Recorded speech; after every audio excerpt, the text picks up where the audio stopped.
I've got blue souls, cause I'm way gone, trying to find my way back home.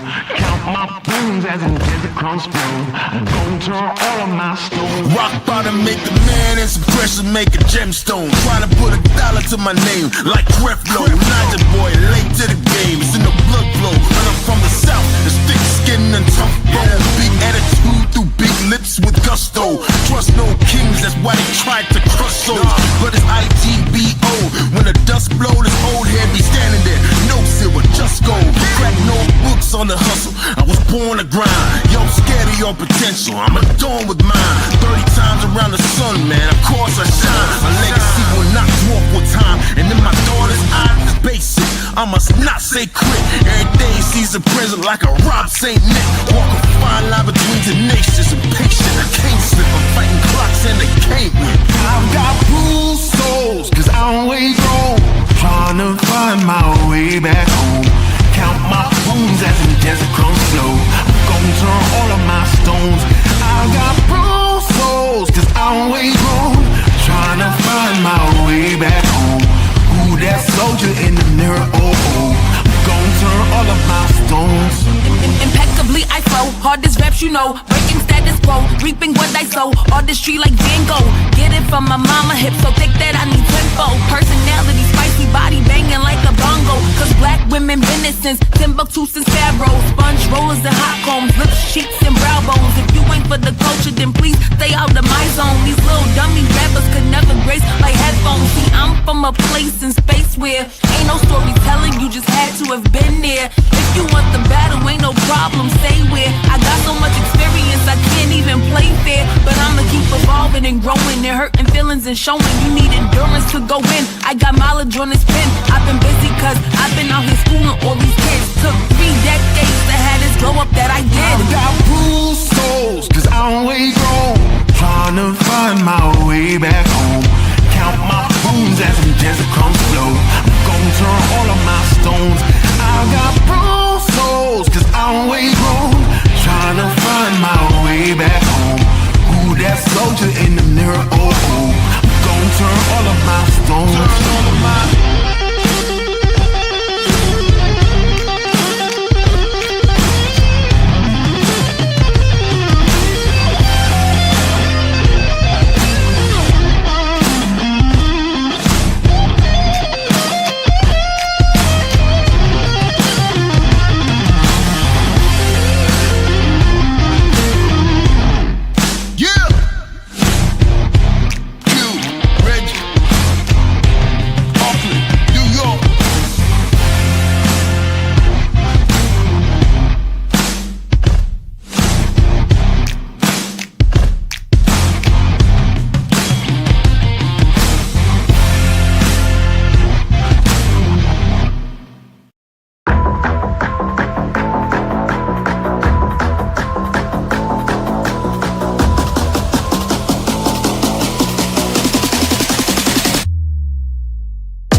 guys know, I know you guys were checking shoes last night to see if he was barefoot. Is that still the case? Is he barefoot? Because I know on Facebook somebody posted a picture of these could be his shoes, or is that so he is presumed to be barefoot at this point? What I can say is that his mom says all of his shoes are accounted for at the house. I'm not going to say that he's barefoot. All right. Allegedly! Hello everyone and welcome back to my channel. This is Lady Freedom here coming at you with another raw narrative. Here's a brief disclaimer for tonight's show. Let's watch. That's ignorant!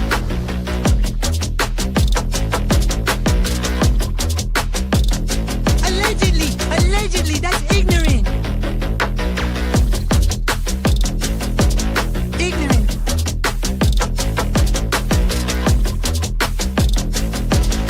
Judgment, officer. Oi, you read my thoughts. You've got the shinin. You mean shining? Shh, you wanna get sued? Judgment, officer. You just use that shin of yours to call me and I'll come a running. But don't be reading my mind between 4 and 5. That's Willie's time. Hey, yo, boss. I love it when he does that.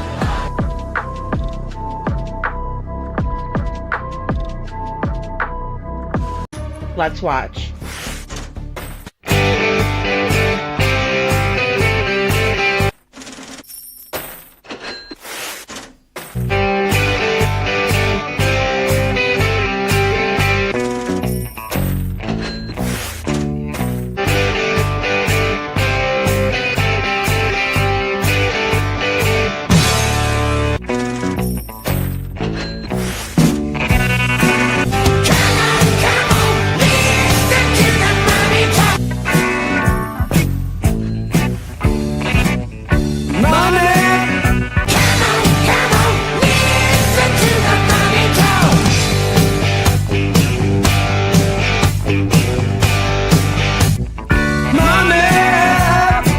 Don't get me back to good bullshit.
Hello everyone and welcome back to my channel. This is Lady Freedom here coming at you with another raw narrative.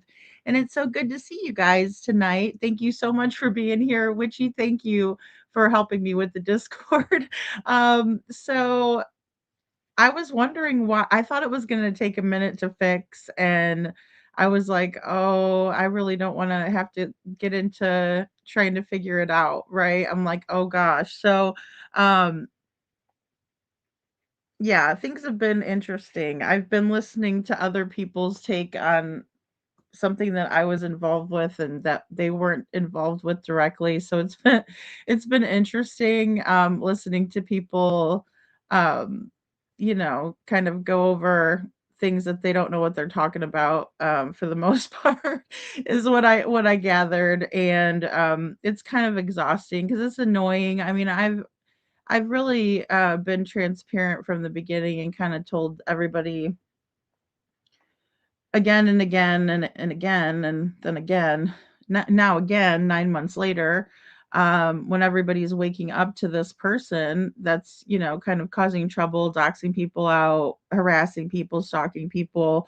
um now that the truth is coming out, I'm grateful for that aspect of it. The other parts are not so fun.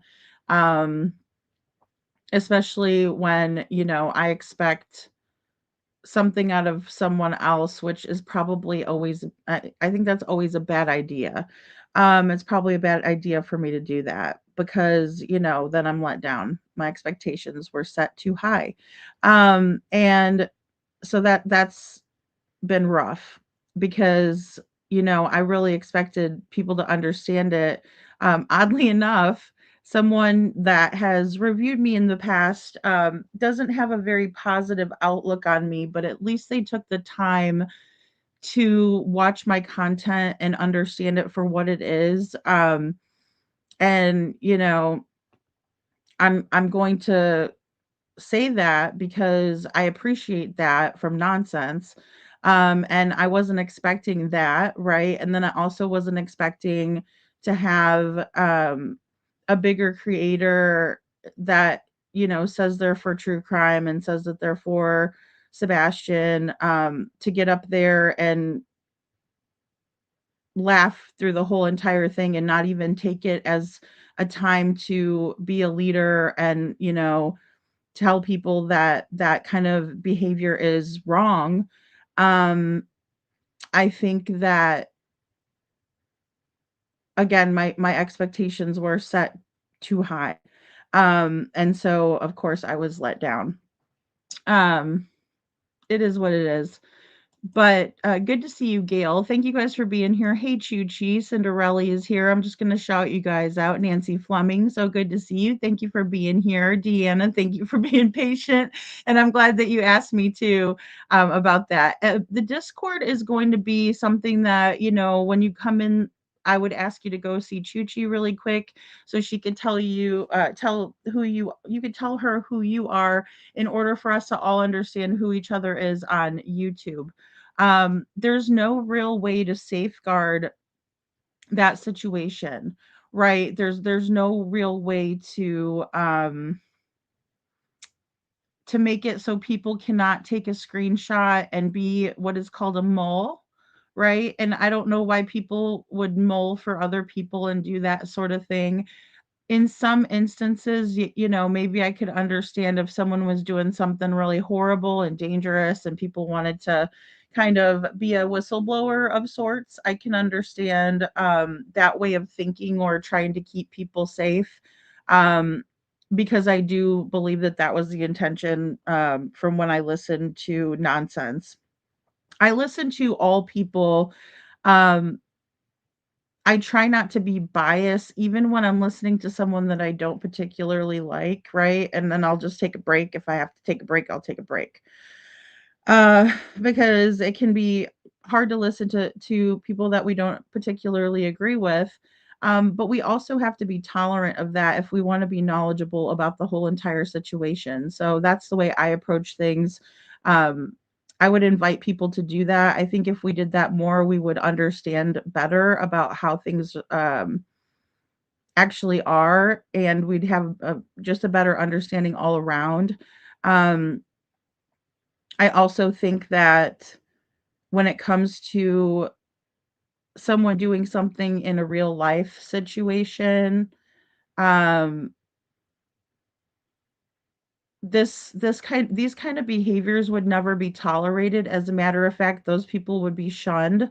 And so I think that because of that these people are very awful and jerkish people in the real world, they're shunned off to the internet, and then they end up coming here and getting involved and seeping into other communities that are not toxic. And it does take a little while to identify toxicity in other people. So, there's that aspect. And Joe, good to see you. Thank you so much for being here. He's given everybody the shakedown, Sherry. Thanks for being here, Sherry. And I apologize. Joe's just being silly tonight. Witchy Mama, thanks for being here again. And Sparky Do, Sasha. And then I will also get that new link. So if it's just me grabbing a link and posting it, that won't take me very long at all. So again, I apologize for that. Wanted to also shout out Forget Me Not. Thank you for being here. Hey, Valley Gal, good to see you. And Sasha, good to see you. Don't want to forget anybody here, especially not Forget Me Not. Oh, there's Bo. I forgot about Bo earlier. I saw you, Bo, and good to see you. Thank you for being here. I appreciate my mods so much. You guys do an excellent job of helping me out. I really appreciate it. Means a lot to me that you guys are here and when you can be here. So don't ever feel bad if you can't make it, or whatever. Or if you're coming in late, don't worry about it. A lot of times it takes a little bit to get started. Hello, Holly. Good to see you. Thanks for being here. And happy birthday to Summer Wells. We got the early start on it, right? Because we do night court. So we got an early start last night on Summer's birthday. Poor little Summer. I just feel so bad for her and her situation.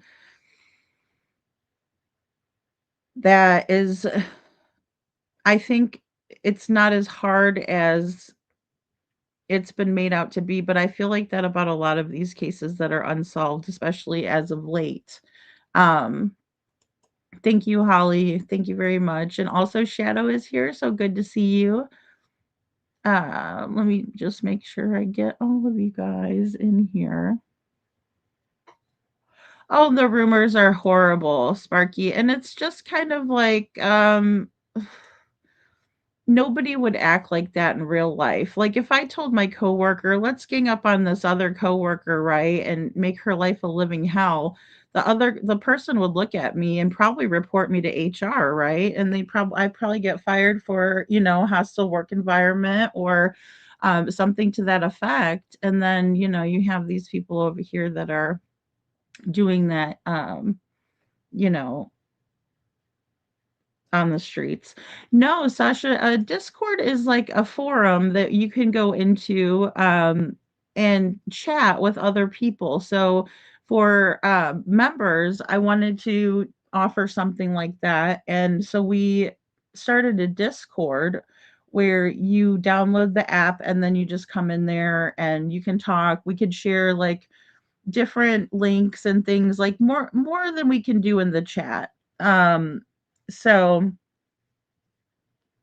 I also want to work on a more professional, upgraded version of the Discord that only talks about true crime cases, like to the point where, if you pay to be involved in that Discord, don't be surprised if I want it only to stick to true crime, because you know I understand that it's probably not the best way to um, make money on YouTube, to just share facts and really try to get to the meat and potatoes and see if we can't help with going through evidence or going through text messages or going through statements and things like that. I think that's important in order to narrow down, a suspect, or to kind of investigate, right? And I'm using air quotes, you can't see me, a crime, right? And I think that is so interesting and that is so valuable that I want to do that in a Discord for people who want to do that with me, right? So I think that is something that is a better use of our time, and that we can actually help instead of filling our time with a Discord of talking shit about other people, doxing real people in real life for malicious intent. All of those things are very wrong, and I don't want to participate in that. Now, I like the Discord to be a fun environment for the members where you guys can get together, be silly, where we could talk about issues that are going on, even behind the scenes. Like I talked a little bit about what was going on as the days were progressing, and Jay is for Justice decided to, start her crap. And then I didn't know that Nonsense was going to play my video. And again, I'm just grateful that she did. And the way that she presented it was not in a way that was childish. And she actually put it out there and took it seriously. And I take it very seriously, not only because I lived it, but also because I think that people missed the big picture. Um, that was a PSA for children that I did, right? And then I put those voicemails in there. So I was demonstrating what these children are going through. And I think the reason why they're so mean and vindictive and hateful is because of the adults that they model at home. I was hoping that people would understand that. And if you think it's dramatic, well, I would call it traumatic, right? And I would call it something that shouldn't be poked fun at. I think that it should be something that's taken very seriously, because if you think that it's not going to happen to you, I have had subscribers, just people who were subscribed to my channel, who were so badly doxxed and treated like garbage. Not to mention my some of my closest friends to this day. It's not correct to make fun of it. It's horrible. And hello, Bless. Thank you for being here. Hey, KJ, good to see ya. Thank you for being here. Thank you guys. So good to see you guys. Hey, Leslie, keeping it real. Good to see you. Thank you for being here. And Kylie Ray is here. Sorry, guys. I guess I'm back in the chat. It's super childish. It is. It's super childish. And that's what I was trying to convey. That was my point. Hey, Trishy. Hello, Stacy Michelle. Good to see you. So that's what I was trying to convey in the video.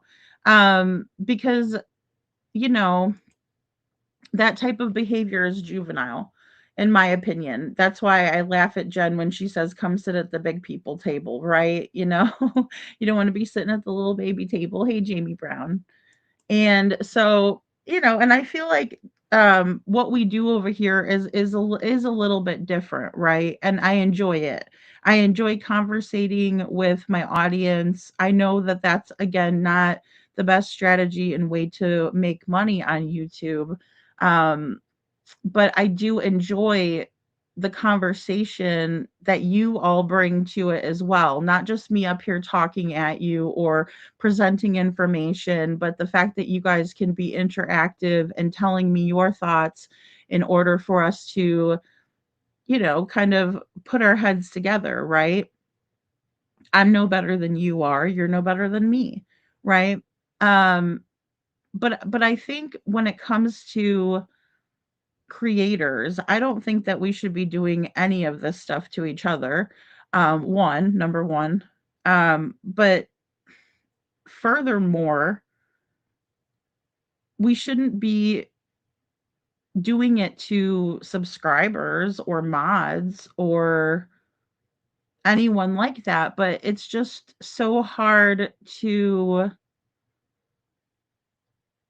stop that behavior unless people are willing to look within and not participate in it themselves, not watch it, not give it any, value. So hello, Star, good to see you.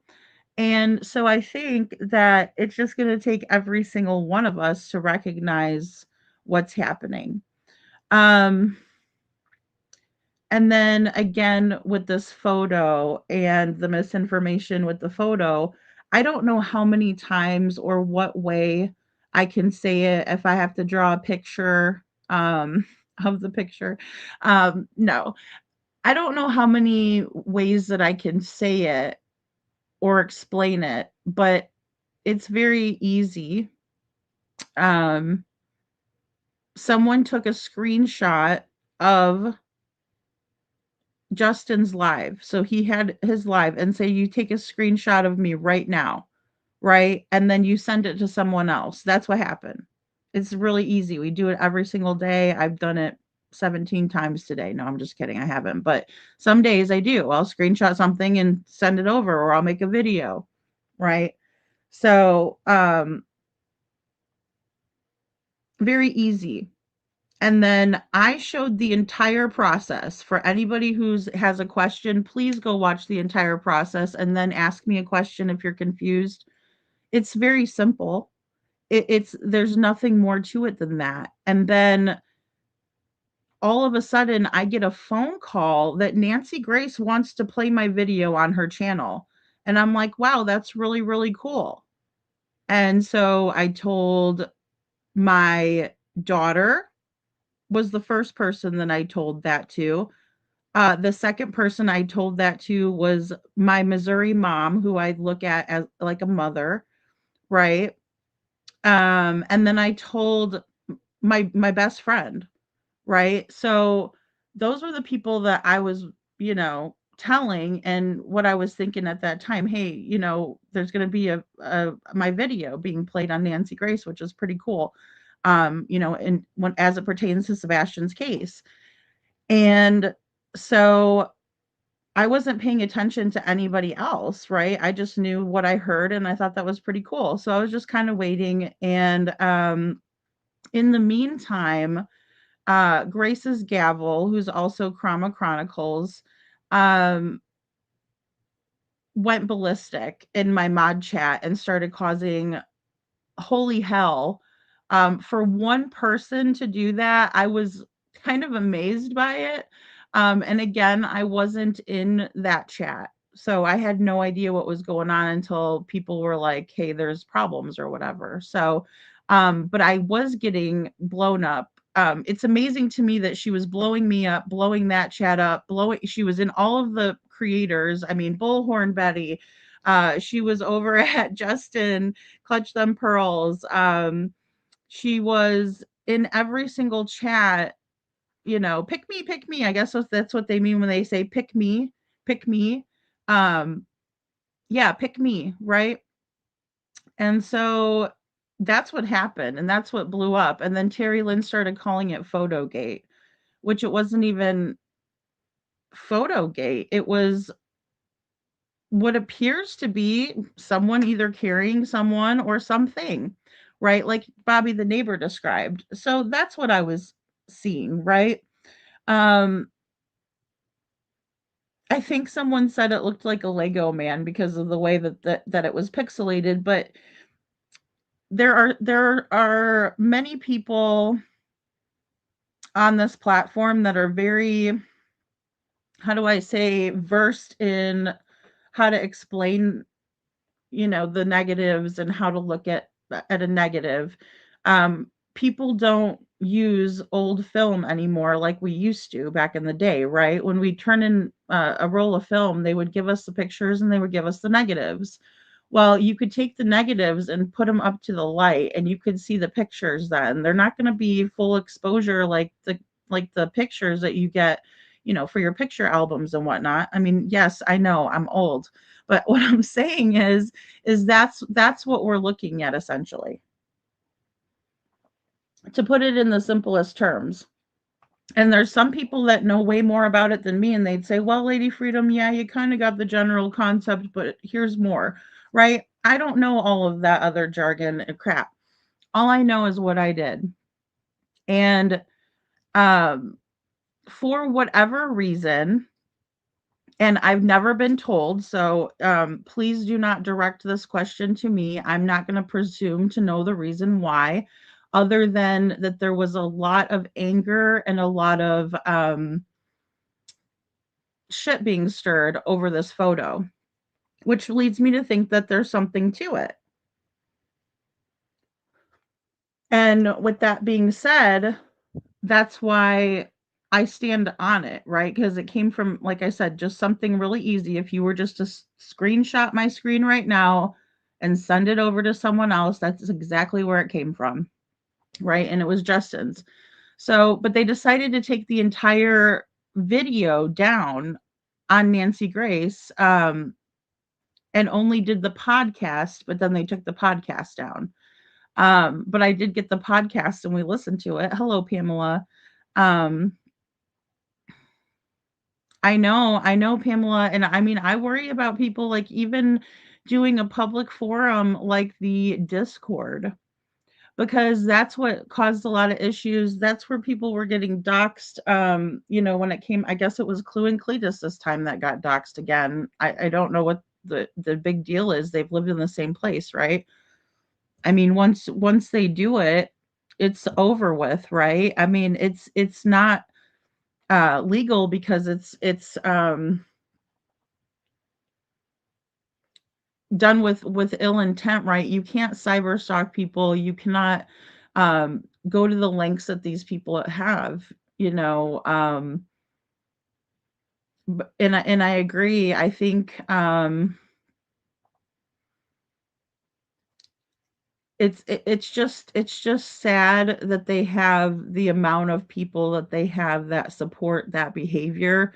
But then again, I've witnessed a lot of things lately that have been on both sides of the aisle, that I'm just not even remotely like pleased with. I'm not entertained. I'm not interested. I'm like sickened. Really, it makes me want to barf. Hello, Autumn. Good to see you. And you know, it's sad all around that people can't they don't want to either they don't want to see it or they are pretending that they don't know what you're talking about, right? Or they can't relate because they're the ones doing it, right? They're like, oh, well, what's wrong with that? It's like, well, there's a lot wrong with it. Doesn't matter who it's done to. Good night, bliss blessings. Thank you so much for being a member for 3 months. My goodness, thank you so much. I appreciate you, and thank you for having me in your earbuds. Um, Sometimes I'll fall asleep to people in my earbuds, and I'll be like, "Where's my earbud?" in the morning, or it'll fall off the side of the bed or something. Um, so but I think it's just important to remember that at this time, when we're approaching Sebastian Rogers' 2-year anniversary of being missing, the 2-year mark, right? That there's going to be a large amount of these kinds of distractions in order to take away from Sebastian, who is the one that is important. I didn't put him in the thumbnail tonight because I didn't know if there would be more questions or if somebody would want me to explain further, which I feel like I've over explained it, especially because you can go back to that time period.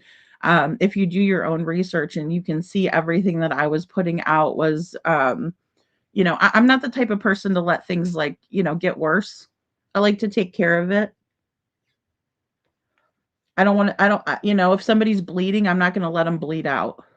I'm going to get something to compress the wound and stop the bleeding. So that's me. That's how I do things in life in general. I don't just let things fester. It's like, you got a problem. What's the problem? Let's fix it. I find solutions to things. I don't let them fester. Um, So, hey, Crisscross, thanks for being here. So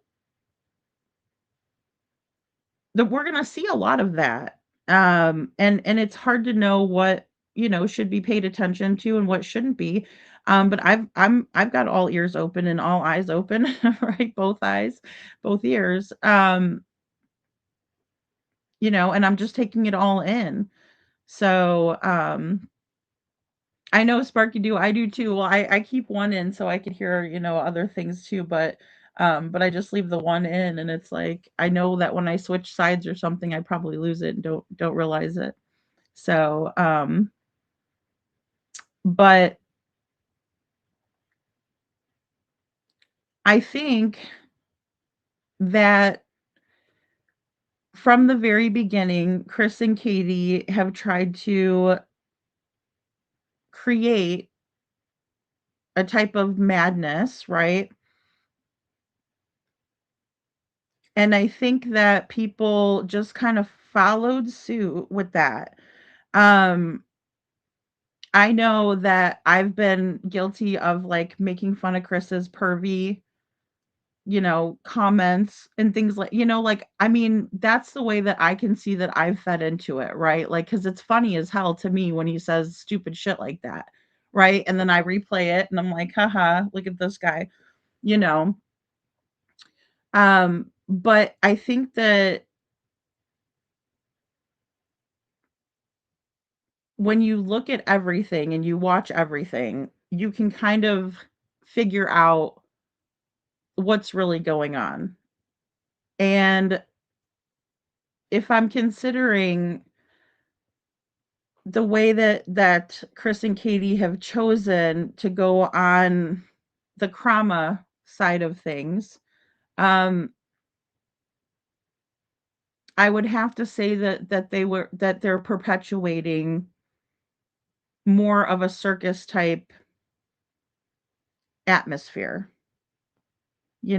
So I think that that's where I feel safe saying that, just watching everything, not just like what, people on this side of the aisle are saying who think Katie and Chris are guilty. And then I know that there's people that think that maybe Seth had something to do with it. Right. Um, and I get that everybody's going to have their own take on things. I mean, I've even had people say, well, lady, do you think that Chris Proudfoot like actually knows what happened, or do you think he's in the dark? Like maybe that's why he's so like amped up and angry all the time, because he really thinks that Katie's innocent. And I'm like, I've thought a little bit about it, but I've never let myself kind of like think too far into it, just because, it seems to me that there probably could have been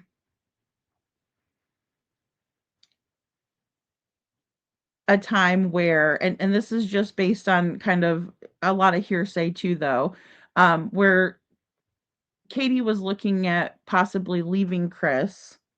Right, and at that time, the relationship was not in the best place. So, if you add on your missing child, right? Katie's missing a child, he's missing a stepson. If you add that to the mix, it doesn't always, help the situation. I've seen families that were, in really great shape before they lost their missing child, then they get divorced because it just adds so much stress to a relationship. Um, but we didn't see that here. We saw them get stronger and then also coming out and saying very bad things about Sebastian. And that's something that I've been listening out for too, which it does put me in a bad mood, um, to be listening to that, right? Because Sebastian doesn't deserve that. I mean, he's a 15-year-old kid when he went missing, right? He's had 2 birthdays. He turned 17 last December. You know, and I'm not one to blame the kids when the adults are responsible. And at that point, when Sebastian was 15, they were responsible for Sebastian, Seth too, right? Um, but we're not dealing with, you know, um, 2 parents in a household. We're dealing with 3 parents and a divorced household. So that's a little bit different too, because you can't dictate what happens at either house, right? Like Chris and Katie can't do that to Seth and vice versa. I mean, you could try. You could say, "Well, I don't want him doing this at your house, da da da da da," but that doesn't mean that it's not going to happen when they go over there, right? You can't do anything about it. Just the way it is. And so that's a tough dynamic, in and of itself, in a rough position to put, both parents in and the child. But when we don't have proof, in my opinion, that Sebastian made it home from the Texas Roadhouse, when we don't have proof that Sebastian left the house, right? And that's what law enforcement is saying. When we have law enforcement saying that the lights in the neighborhood that night that are absolutely moving independently of each other are a trash truck, and then they change it to two headlights on another side of a road, that's where all of us are going to have a big issue, right? Because then all of us are trying to make up theories in our minds about what could be happening here, right? We do that when we don't know. And it's not that law enforcement should tell us everything, right? They shouldn't be telling us everything because that can jeopardize the case. But when they've left us kind of in the dark and we can't trust them, we can't trust what the proud feet are saying. You know, some out there think they can't trust what Seth is saying. Um, and I will say the reasons again why I believe Seth. One, I've met him, you know, I've talked to him face to face. So that did solidify things for me as well.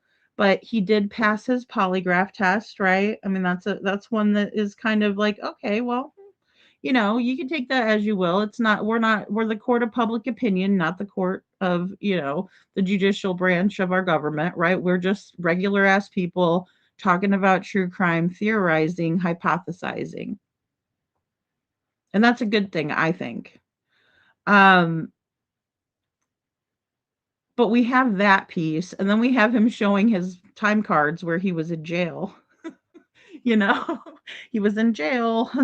And so all of those things are reasons. But then when you have the experts weigh in, you have Seth always being the one where they're like, okay, he seems like he's telling the truth, right? Like they don't know for sure either, even them being experts. When you have one after another, criminal profilers, behavioral experts, the fucking computer for crying out loud, you know, saying, okay, something wrong with the proud feed statement, something wrong with their statements, 51% or sorry, 52%, you know, truthful, things like that. Those are things that are stacking against them and going in Seth's favor as well.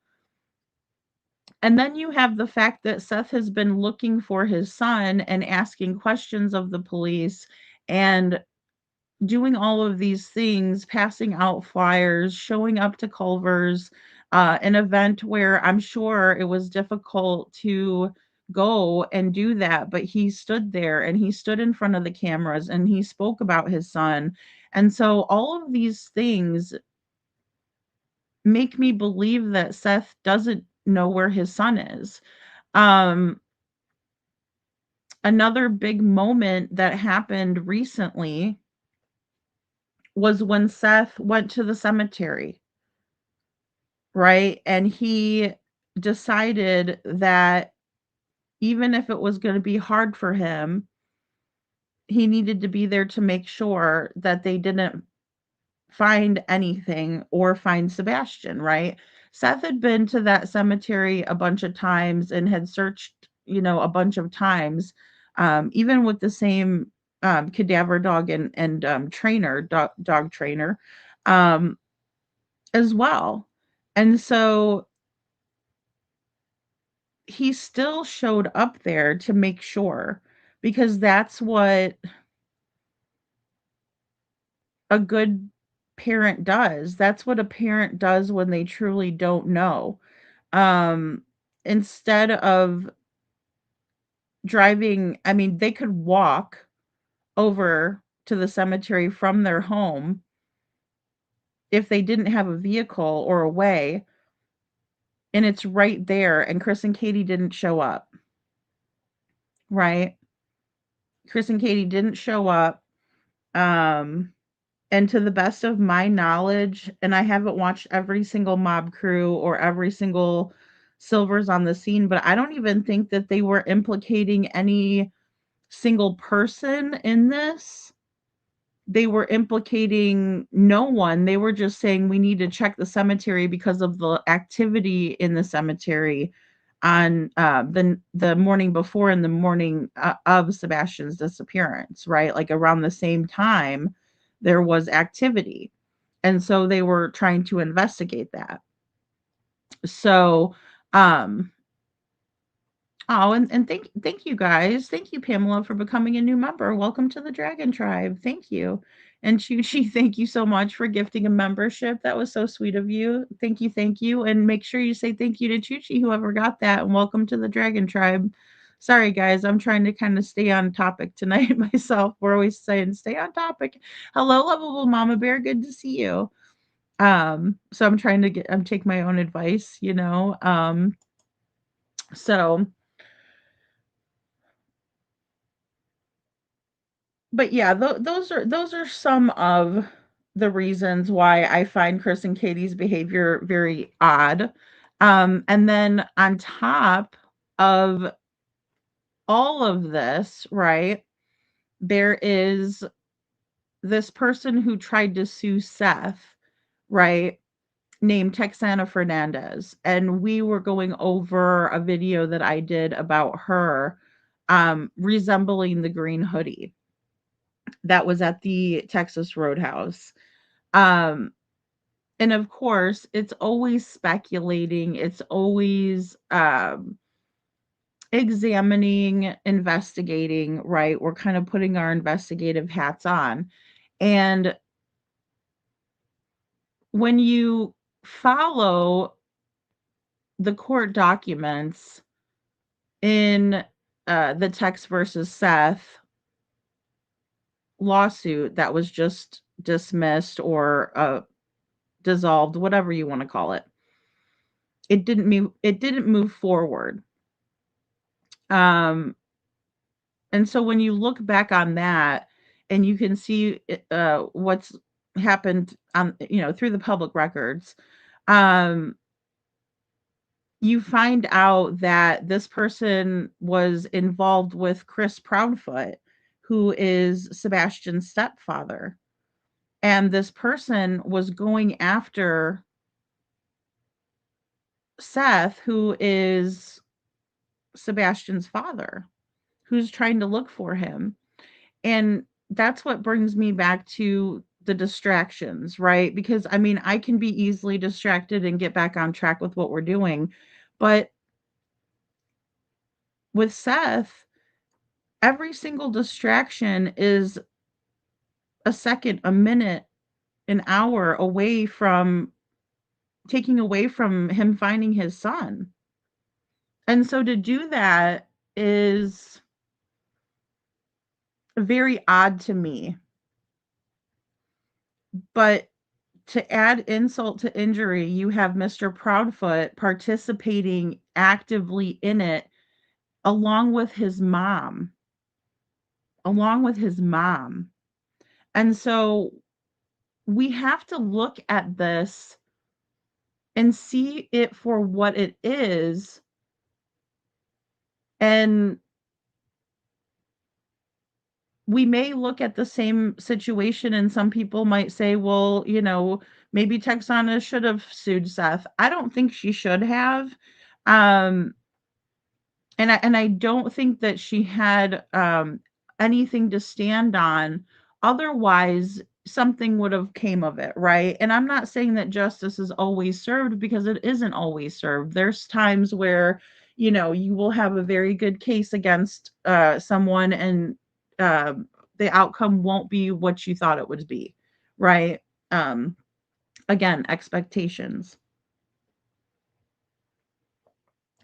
and you have to manage your expectations. But if you look back at these documents, you see this person, in my opinion, taking advantage of the system, or trying to, and the system is saying no.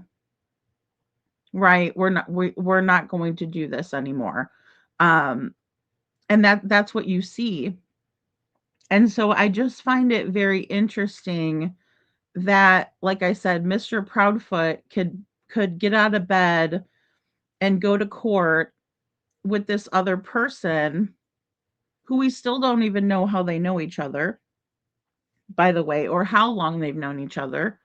Because I'm still confused as to how they even got linked up to begin with.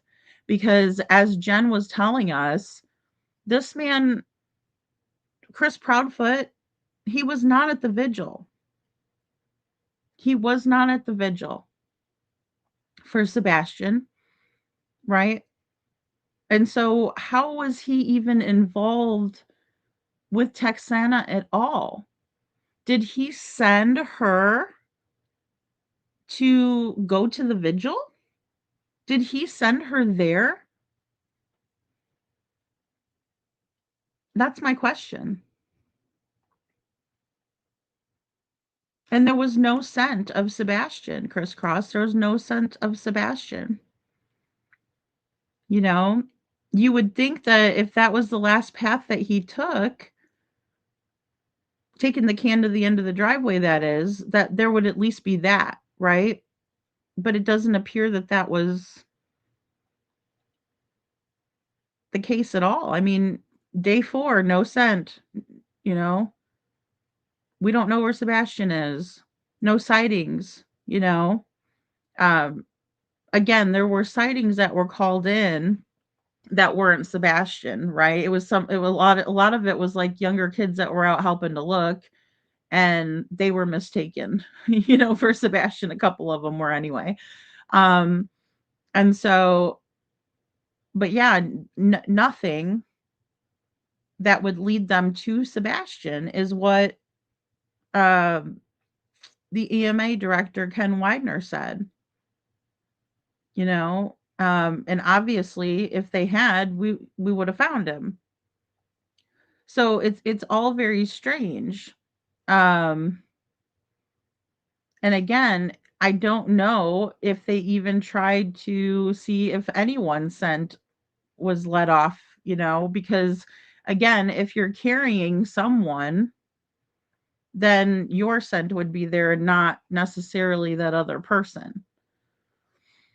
So, and that was another big distraction when I was on Jen's panel. Um,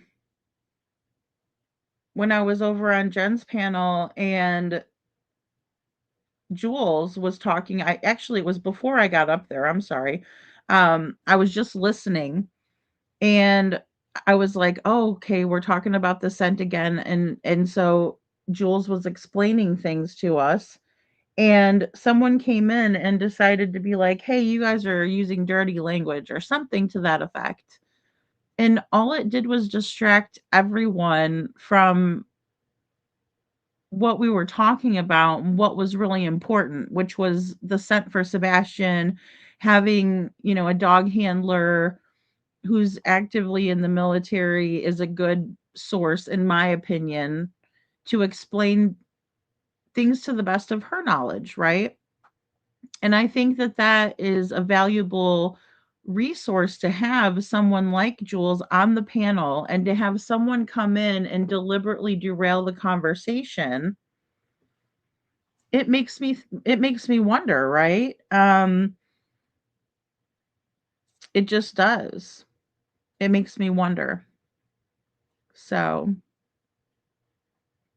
I see this for many years.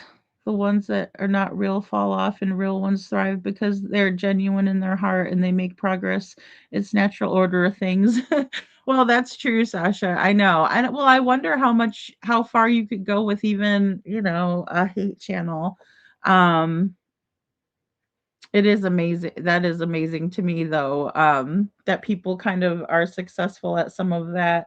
Um, but then again, you're gonna do what works for you. We kind of in certain ways do talk about what our audience is interested in, right? Or what we think is interesting or what we think that you all might find interesting. So yeah, that definitely happens. I still think they should trace the steps of the caretakers first to see where they might have gone. I think so too, Pamela, exactly. And it just doesn't seem like they were investigating under every assumption only that Sebastian could have walked off, right? Um And I just find it really interesting that in the very beginning, they got so much camera footage from everyone. They were looking in people's crawl spaces. They were, I mean, you name it, they were looking.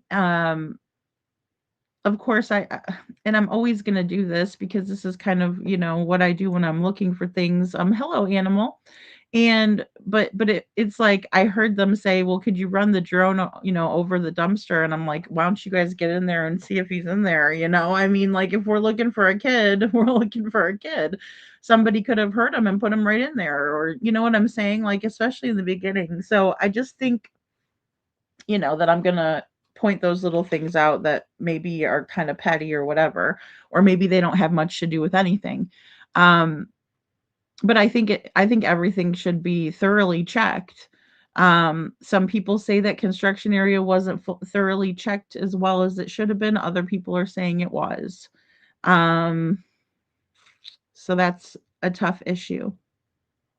And it's a lot of deflection, Sparky. It's a lot of deflection and distraction.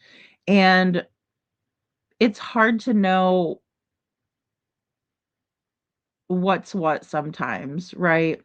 But I think a lot of it has to do with creators on a certain level. It's creators that aren't going to show up for this voices gathering of voices, and so they have to keep their channels, relevant.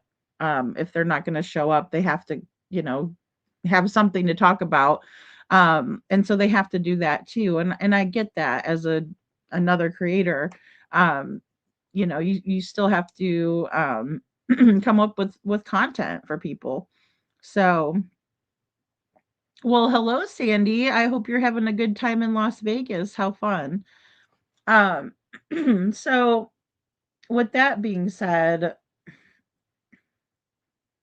there's just going to be a lot of that. And I would just really urge people to um just remember, excuse me, just remember that there's a lot of ways that we could still be a part of the gathering of voices without um taking it away from Sebastian, right? You can do a lot more in terms of maybe a show about taking it, 2 years at a glance, something like that. That's what I would probably focus on if I wasn't traveling. But there's a lot of ways that people can participate and come together for it. And I think that's the most important thing, is coming together. And even if you don't, um, like certain creators or whatever, or I mean, even with the parents, I wish that they would do something for Sebastian on their own front. It's just about keeping it about Sebastian, because 2 years is too long for any child to be missing, even poor little Summer Wells. I mean, it's crazy to think that she's been missing as long as she has, and here's another birthday for her. Um,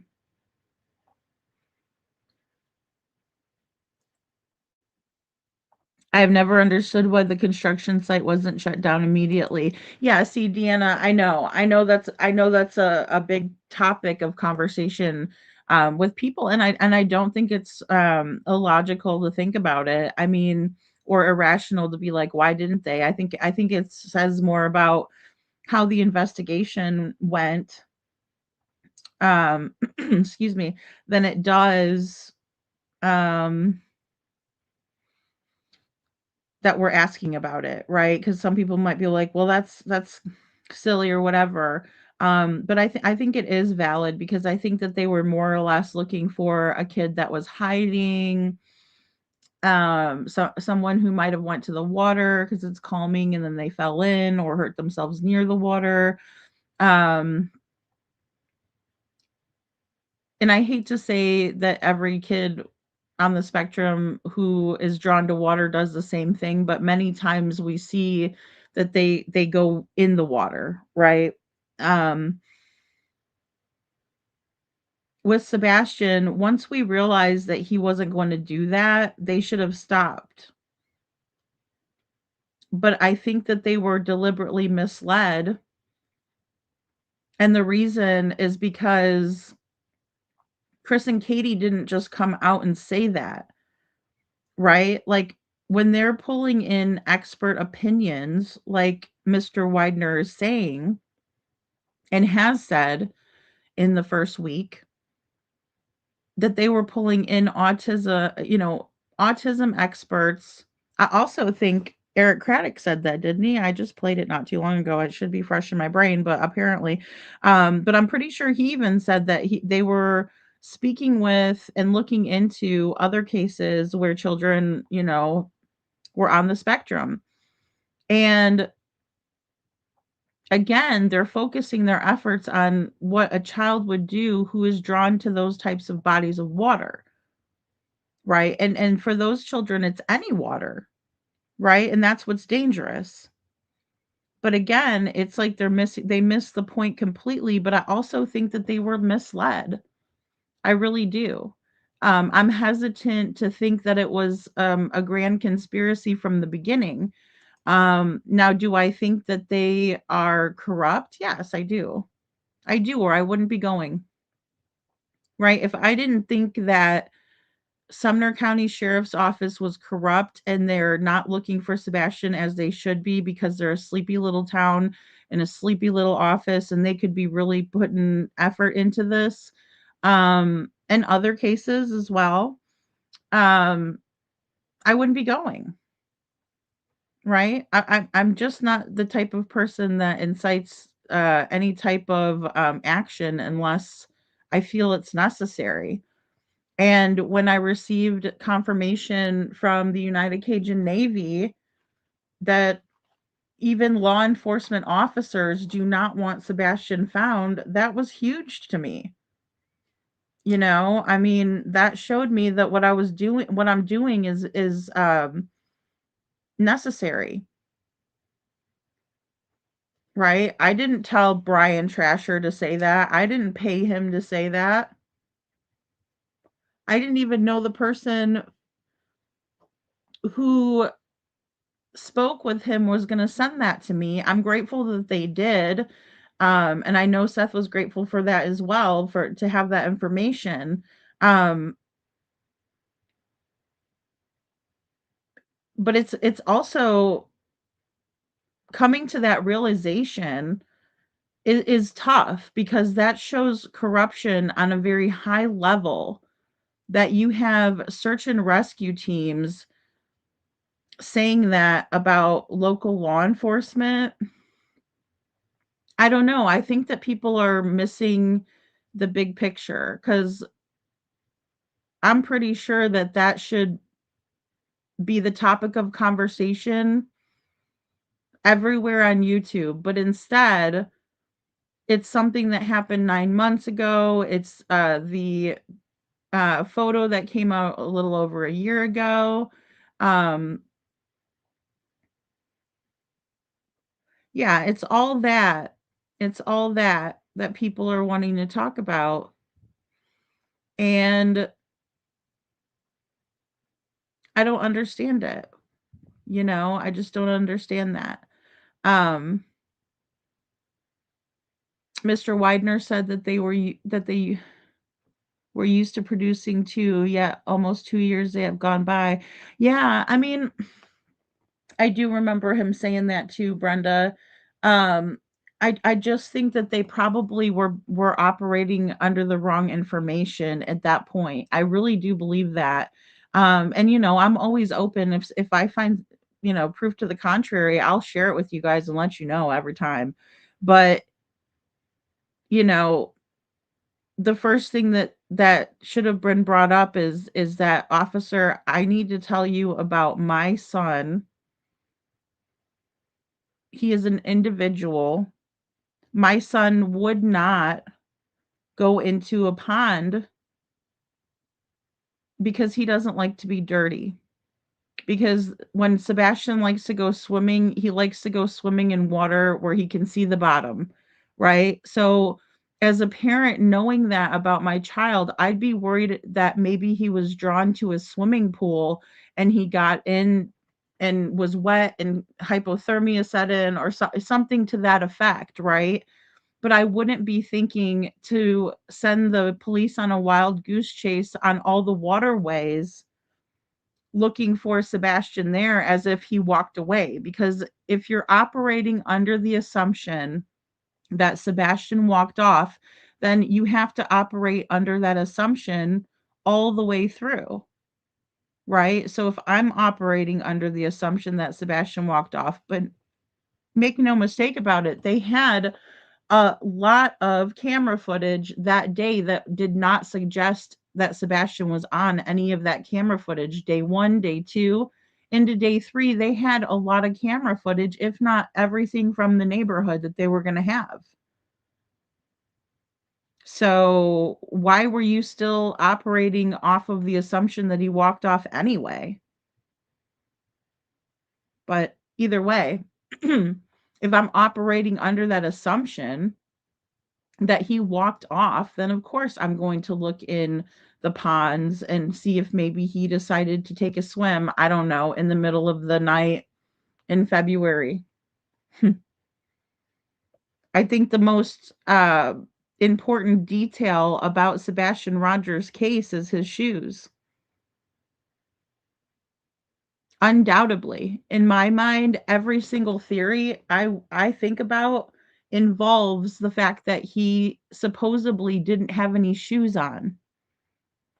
And that's the theory that everyone must operate under, in my opinion, first and foremost.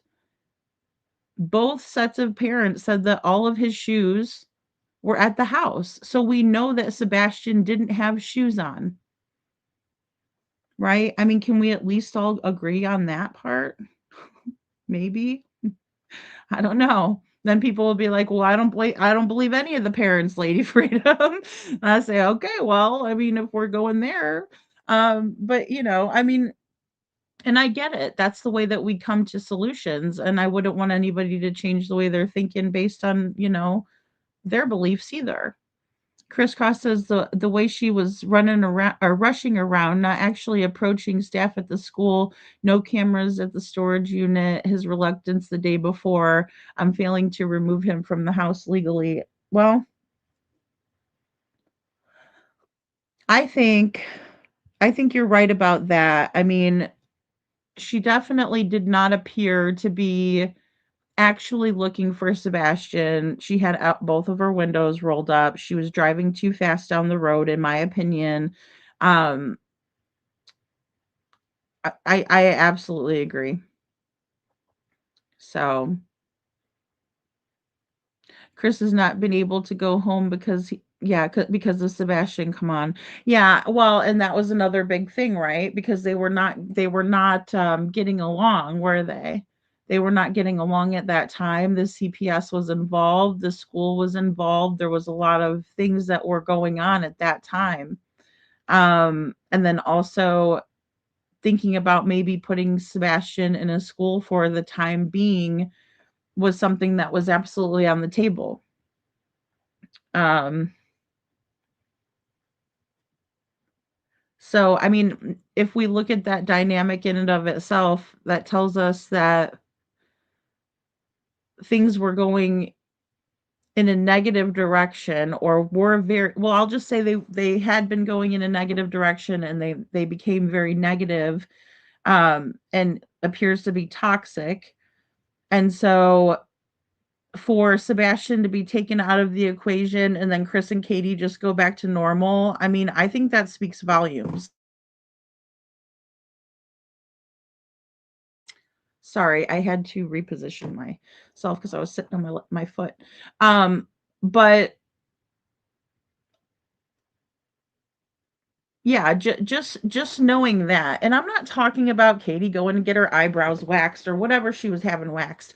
I'm not talking about that because that's just part of like women in our maintenance, right? I mean, some of us will pluck our own eyebrows, some of us go to the lady to do it, the salon, whatever.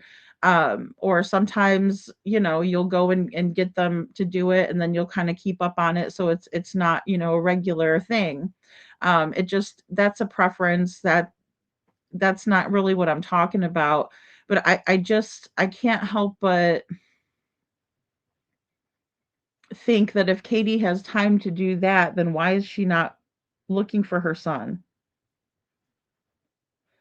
So that's a problem, in my opinion. The fact that things seem to be going great between the both of them, when they weren't before, could that be a public facade that they're putting on? Possibly. Um, yeah, but I just I'm failing to make that connection. I really am. So,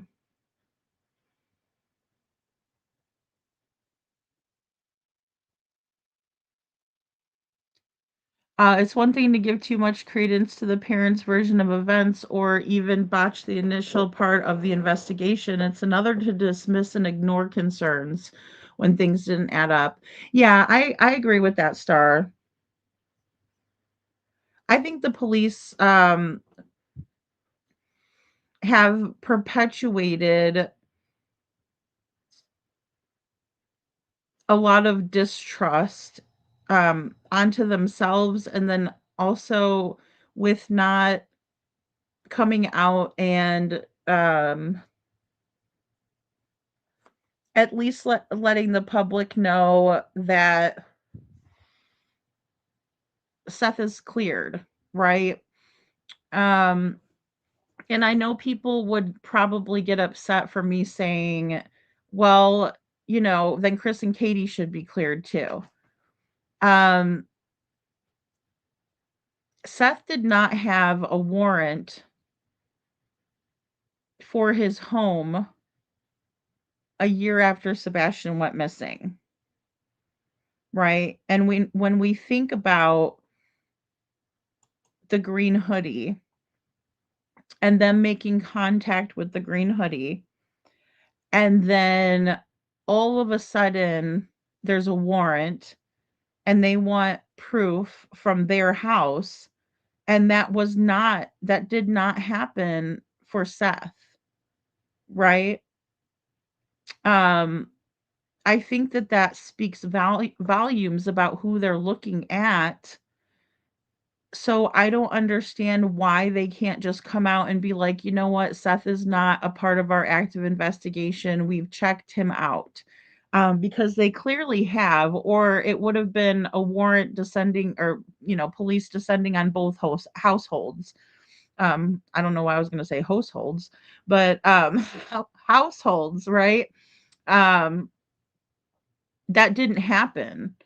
So right there shows me that law enforcement is not made a connection between all of the parents being involved, right? Checkbox, right?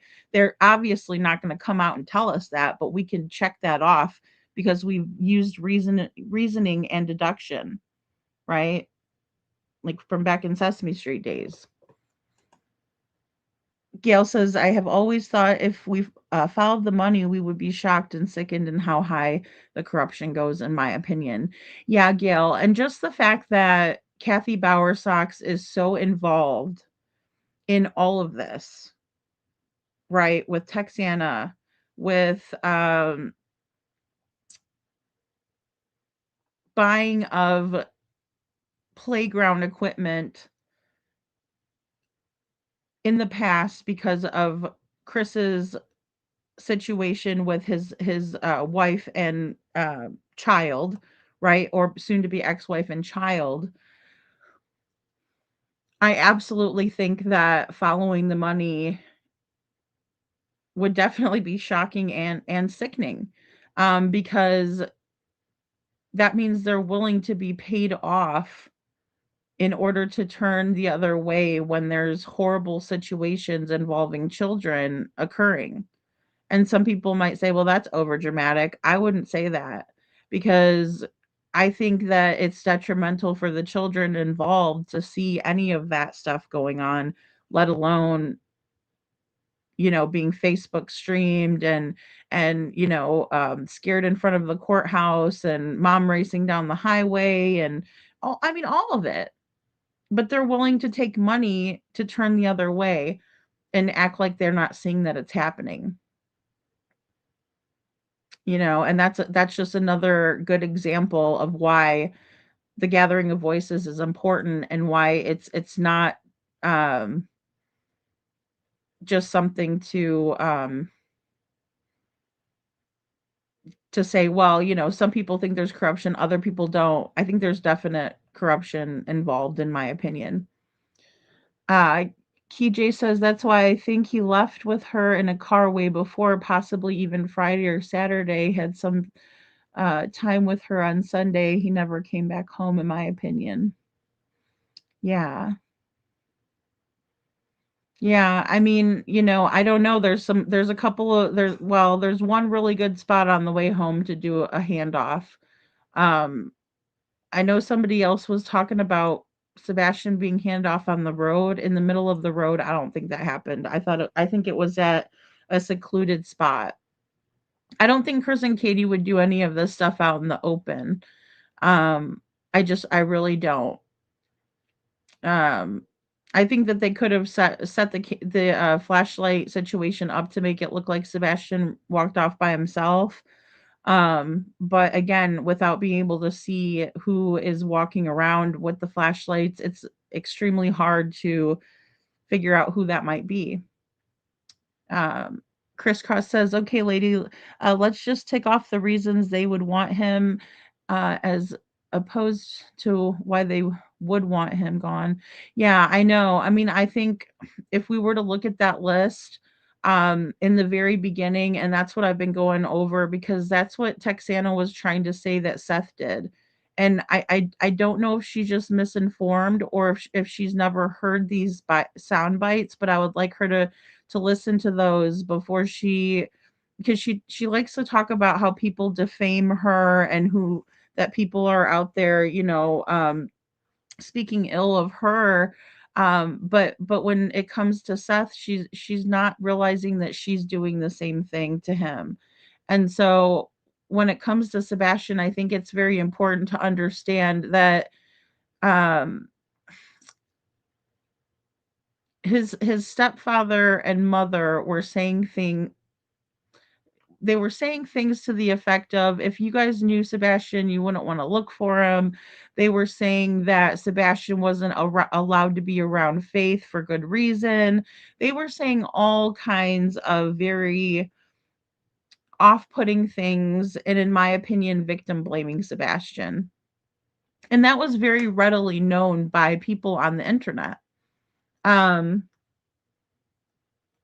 it's just something that we all witnessed. If you were in the beginning of if you were here in the beginning of Sebastian's case, listening to Chris and Katie go from panel to panel, um and I wouldn't fault an interviewer for allowing someone to speak, right? Because you want to get information from every angle, right? Or anybody who has direct knowledge of a situation. I think it's smart to do that and to let them speak their piece, right? So, but they were going on these different panels all over YouTube, and they were speaking their piece. And then they were like very um emboldened, in my opinion, and that's where I think it's wrong on the creator's part, but they were emboldened to continue with that, although they ended up on Smiley's panel, and Chris is up there bragging about whipping Sebastian with the belt, right? And then Katie's up there, well, he didn't beat my son with the belt. Well, he just said he did, though. He was just saying that he uses the belt on your son. So without being there, right, to witness that, some people are going to remember getting their weapons with the belt, and they're not going to be happy to hear that that was done to an autistic child, period. Right? But they were emboldened, and they were going around saying that Sebastian liked to have accidents in his pants. Now, any of us that have potty trained our children know that typically that process can be pretty easy because even little babies and kids realize that it's better to, use the bathroom than to go in your pants, right? Because they're learning, they're babies, you're teaching them. But many times it's very easy to get them to do that because they're realizing, oh, this is better than, being wet, right? Or going in my pants. So you think a 15-year-old is going to like doing that in his pants? Disgusting. They also said things like Katie would insinuate that if she went into her son's room, you can only imagine what he would be doing in there at 15. I'm sorry, but I grew up with a brother. He's only 2 years younger than me. And I could go knock on his door and not worry about him doing that. So again, when we look at situations like that, those are tall tale signs of abuse. Those are signs that something has happened to him and he's seeking out that sensory sensation again. That is, it may or may not be inappropriate. You also have to consider a boy's age, and I understand what she's getting at in that way, but to make it seem like Sebastian had these odd tendencies, and then to say that he wasn't allowed around Faith, his stepsister, Chris's daughter, that's painting a negative picture of Sebastian, in my opinion. And I believe that that's what it was designed to do. And shame on them for doing that. Um, in my opinion, it's not okay. Let me be crystal clear, says Star. We are not privy to all the facts. It's easy to insinuate who might be involved, if anyone. We don't know what we don't know, yada yada. I mean, well, we know from what Yada Yada told us, but I don't know about yada yada. And then she went on and did a whole yada yada, didn't she? She decided to go on another panel and, you know, I mean, the thing about Yada doing that, it just reminds me of, what even happened with the picture in my video, right? They go up there, they say all kinds of, "Oh, I'm sorry," like they're in a like they're in an actual court, not the court of public opinion, right? I don't know, maybe the court of public opinion is worse. But to sit up there and be like, no, oh, I'm so sorry. It's like groveling at its worst. It's really sad and pathetic, to say the very least. Is sad and pathetic. Um, but yeah, no, I think whenever she went up there, I think she was being truthful the first time around. I'll just say that, and you know, I'll be crystal clear. I think that she was telling the truth the first time. But I see what you're saying, Star, and everybody's innocent until proven guilty in a court of law. Even when somebody's charged with something, they have to be convicted, right? Nobody's been charged or convicted in Sebastian Rogers' case, which is sad, again, and pathetic, in my opinion. Sasha says the basic rules of FBI rules, the Texana insertion tells me she's involved in some manner, in my opinion. Yep, she's protecting the situation too much. My speculation, allegedly. Yeah, I mean, I can just imagine what was going on in terms of Texana because of them making contact with her and then descending on the Proudfoot residence. The timing is something to be examined, in my opinion. You know, absolutely. Absolutely, Sasha. It's something to be looked at. Now, is it the end all be all? No. Um, it's not, but it's something that I think people should be speculating on, at least to get a deeper understanding of the situation. Because as I said, I wasn't even thinking about any of that kind of stuff. I knew that there was, a lady out there that was saying kind of weird things and acting a little out of sorts, and I knew that she had attempted to sue Seth, but I didn't know it was um going on as long as it was, or the harassment was as bad as it was, until I started looking into it. And I think those are things that need to be looked into when they're happening, you know. So he left by a car out of the garage. That light thing was returning the shoes, and Katie got rid of them earlier. Well, I can see. Well, I guess the thing is with the shoes, I get what you're saying, but wouldn't it be easier to leave him out there with no shoes on so he couldn't run around, so he wouldn't run around? I mean, because my thing is with even say Stop 30 Road. Say Sebastian was dropped off at Stop 30 Road.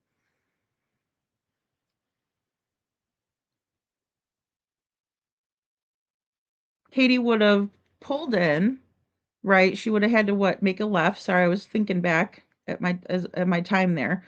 But going in that direction, she would have made a left into that little area off of Stop 30 Road.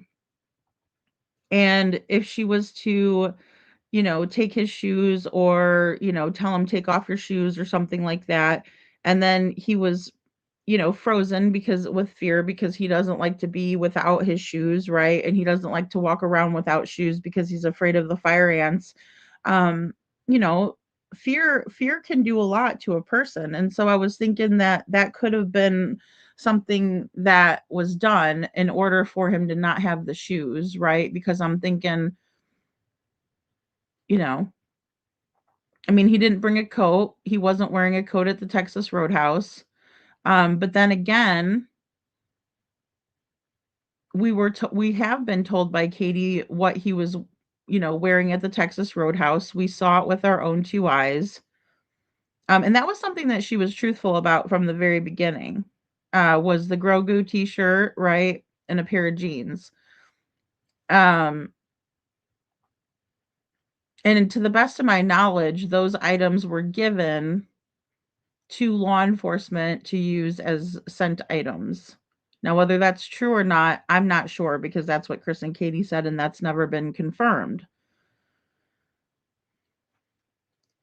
So, perhaps she did leave him that way, but I would imagine that the police would be wanting to see those items, right?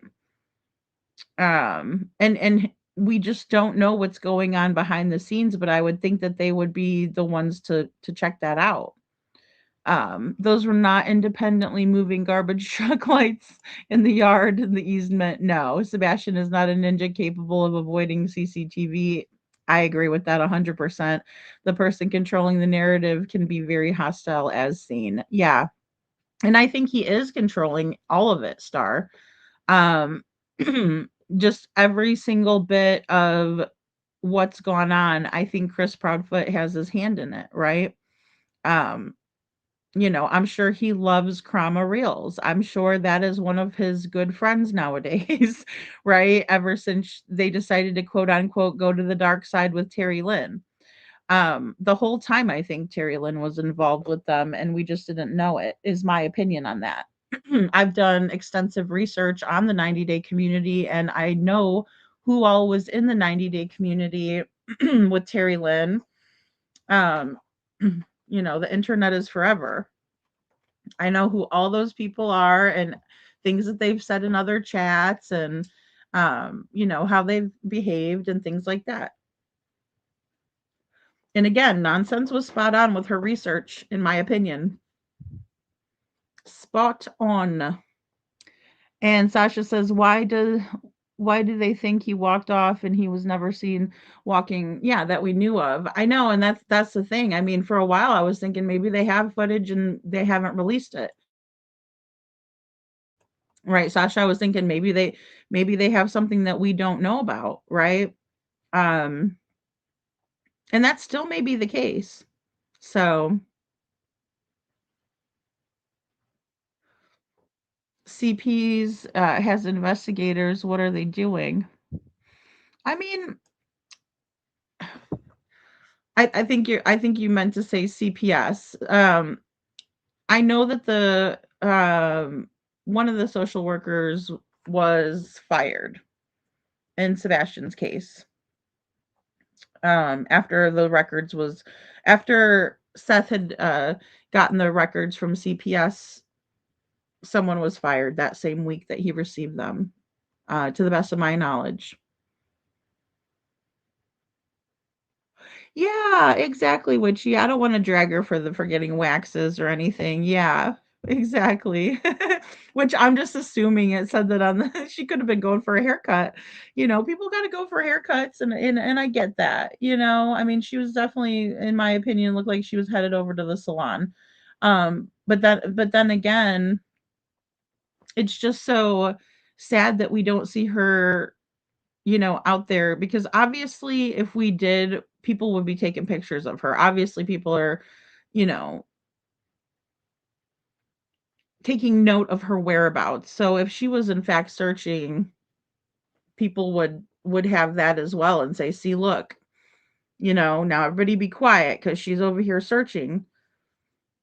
I mean, 7 hours on a panel, Holly, that's another big part that was, and not talking about Sebastian at all. That's I think that was the biggest thing that was worrying me at that time, was like, okay, so when are they going to talk about Sebastian? Okay, when are they going to, and like I'm sitting there like, what is happening here, talking about a grave robbery, um and up there not talking about Sebastian, or that there's people that are theorizing that he could be there, or something happened that night there, to a mother that didn't know where her child was. I would think that that would be torture, you know. But they were up there laughing and messing around, and the lights could be returning the shoes and clothing, but that if that's true, when did they have a window? Yeah, I understand that too. Um and I just don't know that they would draw attention if they didn't have to. I think that's always what's like sat with, stopped me too. And good night, Leslie. Thank you for being here. I think that's what's always stopped me too, right? Because again, we have to work these theories all the way through, and I just don't think that they would take that risk if they didn't have to, right? The risk would have been, bringing Sebastian out in the middle of the night. I don't see them taking that risk to bring clothes or any of that kind of stuff. I mean, all of that stuff can be replaced. Sebastian can't be. So, and especially if he's going to one of those schools or something, they don't care about that. They strip those kids of everything, and they're deprogramming, they're dehumanizing um, people in those places. Kylie Ray says CP would have had planned to kick Sebastian out of his house when he was 18. So until then, the plan was Seth's house or a behavioral camp or military to straighten out him and Chris's eyes. Yeah, I see what you're saying. Yeah. And Kylie Ray, honestly, those places are, again, they're very much to reprogram behaviors, and yeah. Yeah, and I mean, I think a big fact of the matter is that, there was an issue in the household, and everything was blamed on Sebastian. It wasn't an issue between Chris and Katie per se. I mean, if it was, then they wouldn't be together, right? In my opinion. And I also think there's a lot to be said about them um, still being together could say that they have guilty knowledge that way. I think that's true too, Pamela. I think that's true too. And I think that Seth could get the resources and that would help, you know? So there is a gas station, Sparky Doo. There is a gas station. It's a BP, and Mr. and Mrs. E were nice enough to take. I think it was an afternoon when they went by, and they were just kind of, letting everybody see the area. But there's lots of cameras. That Stop 30 road doesn't have any cameras, and it's right on the way home. If you wanted to, if I'm remembering correctly, um if you wanted to get to that gas station, she would have had to make a left-hand turn and then a right-hand turn into the gas station, and then she would have had to, it would have been, she would have burned time up pulling into that gas station, and it really would have been risky. Stop 30 is just right off. As a matter of fact, I know, let me go ahead and show you guys something. I think it was the first one I put up of our trip. Yeah, here we go. Let me show you guys this because this is interesting. All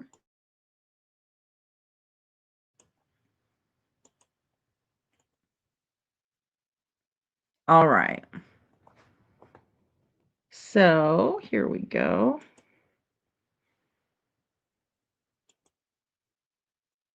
Okay, good. I'll just have it muted.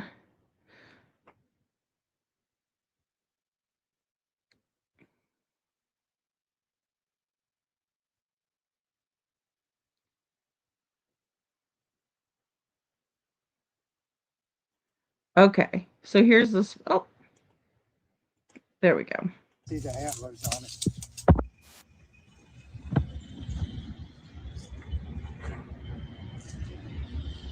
Did I start filming this? Hold on, guys. Sorry. Oh, yeah, that's our picture. Okay, so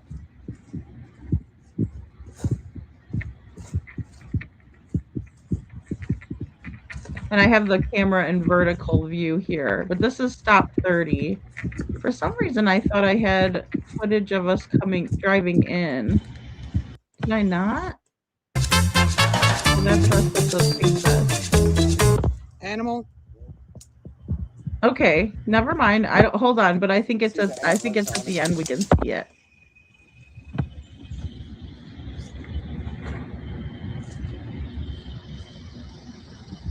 Oh my gosh. See, that's so terrible, Holly. I've never seen that. I never knew that they did that. Well, I should say I heard that they did it, but I never saw it. And I always like to just see it. And I know that's like, it's not that I don't believe people. I just like to see it for myself, you know? So,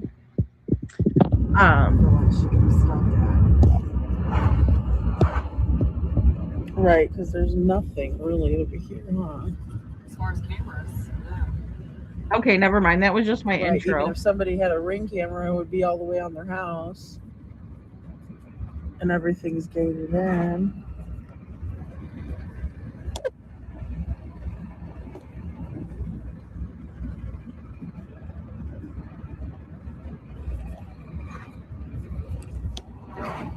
Again, what it looks like from, the actual road from the map is what I want to see. Right.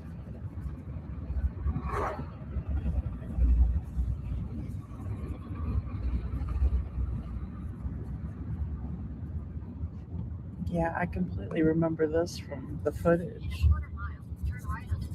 So it should be right up here on the right. I think. No, it's right here.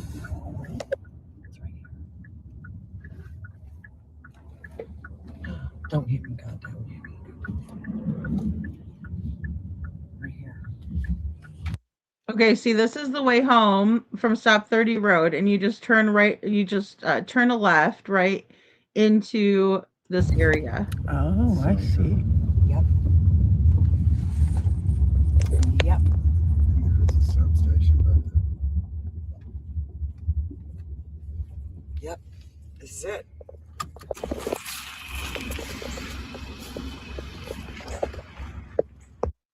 Okay, so that's the view from down the gravel road, and you can see the road out there, and that is Stop 30 Road. Hello, Brad. Welcome in, everyone. Thanks for being here. Sorry I was behind in chat. I'm just going to walk up this way and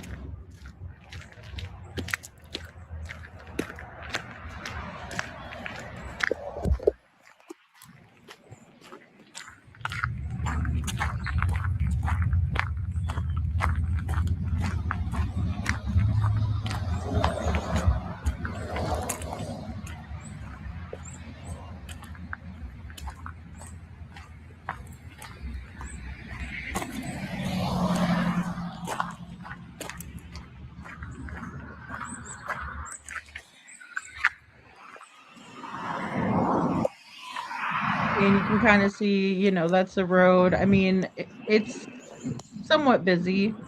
I tried to give you guys like an intersection there. But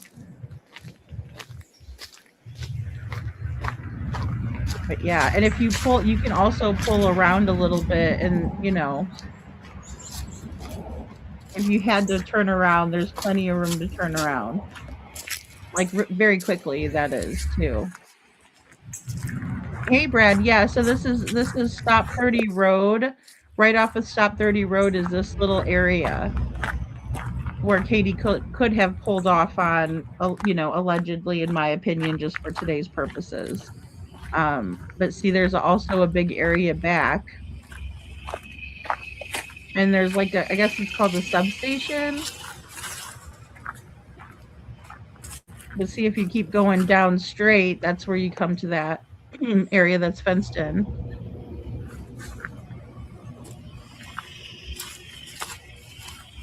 And then behind here is all kinds of other area.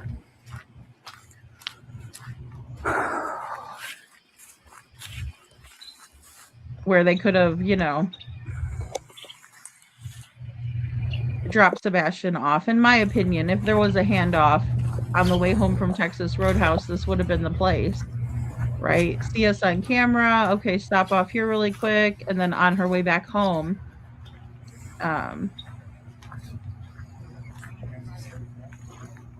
now there was allegedly, did somebody search back here through here? I mean, look at all that. okay, so really quick, there was allegedly, hello meow, an area, or excuse me, there was allegedly something recording in Katie's Infinity SUV, and Chris was very adamant that it's not a dash cam. He told Nerdy Addict that it was a radar detector that also records audio. I don't know if it also works as a dash cam, but he said it wasn't a dash cam and that it was a radar detector. So with that being said, and if we're to believe Chris on that one, allegedly in his opinion, but it is obviously Katie's vehicle. He would know better, I guess, if he was being truthful. Then there would have been audio, but they could have maybe swapped the audio out, or perhaps there was audio, but you know, they can't really say if Sebastian was, you know, talkative in the beginning of the trip and then not so much after that. There would have been no way of kind of knowing or gauging that, in my opinion. So this is again the road where it would have been a good place to hand off, in my opinion. Like, for real. That's a big, I mean, I kind of wanted to show it from the road in case people wanted to see exactly where it was at. Shit. Well, this is Stop 30 Road right before you take a right in your shopping. Right. And this is very secluded. I mean, you can just keep on going. Yeah. Very secluded. And you could drive back here. Oh, yeah. You could drive. You could keep on going. You could just go around the corner, huh? Yeah.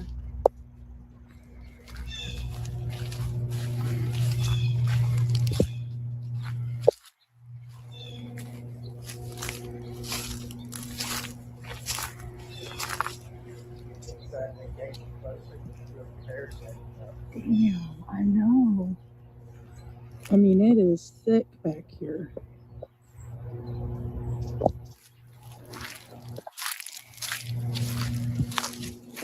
Damn.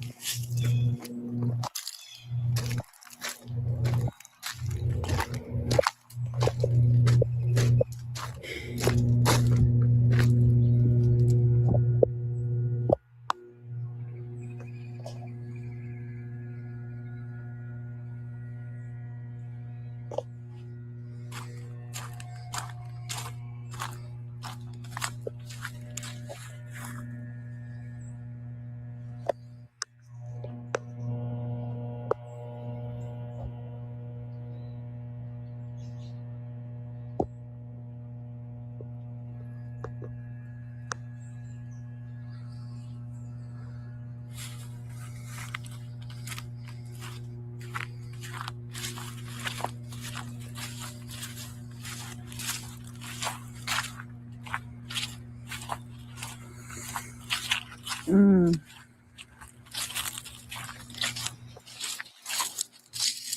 Hey, pretty dear.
So again, guys, just a lot of area, a lot of wooded area. Yeah, and MST, I know that's the thing. I mean, I'm still torn as to what could have happened as well.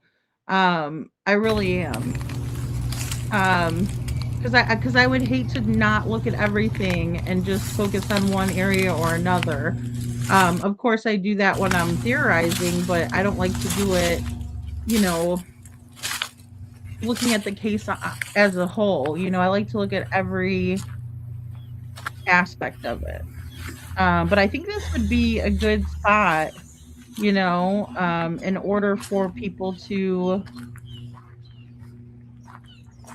kind of be secluded and, you know, off of the main area. Because as you can see here, I'm walking down, but I mean, a car could go much quicker than me, obviously, and be right there. See, and then there's the car that, you know, my car there, that we drove in. But there was like bones and stuff. It looked like people had, you know, left like bones and stuff. Like Right. I here. saw a big deer when I There's was more in. bones up here. Just like bones are scattered everywhere around here. What the fuck, man? Yeah, man. Did you see them back there? It's weird. There's some No. right there too. I think that this would be a good area to search. I think so too. It's right off the road, Jen. And it goes back and it's all. This would be on her. That's what I was trying to show. Yeah, so this is even better than what I thought it was. Yeah, you got it, Jen. I mean, seriously. And look, I mean, there's stickers, and I got kind of stuck a little bit, but you could still get. Yeah, with the right attire and everything, we would be fine. Oh yeah, You know. yeah, some boots, yeah, tall Yeah, boots. there's more bones up here.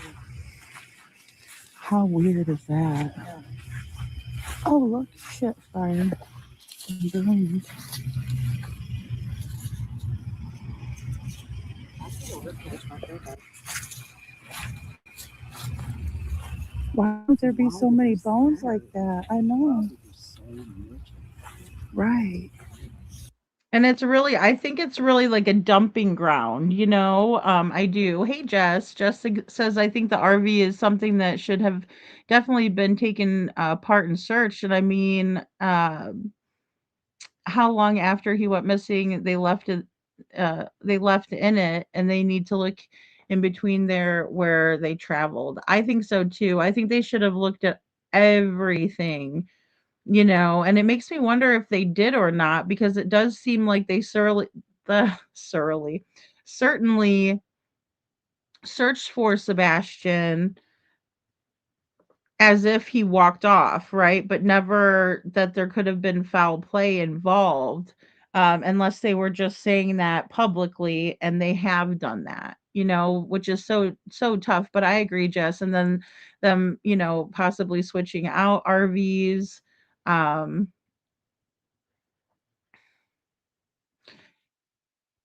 yeah, yeah. Crisscross, I think Katie's demeanor at the Texas Roadhouse really speaks volumes. And I think that's why she was allegedly not wanting people to see it.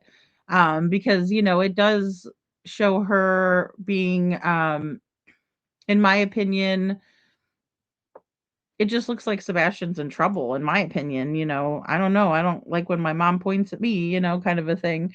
Or when I was little and she did, type of a thing. So he wanted Nina to get rid of the baby, and she refused. Then it became a game with him and his mother to steal the baby to hurt her. Yeah, absolutely, Detroit.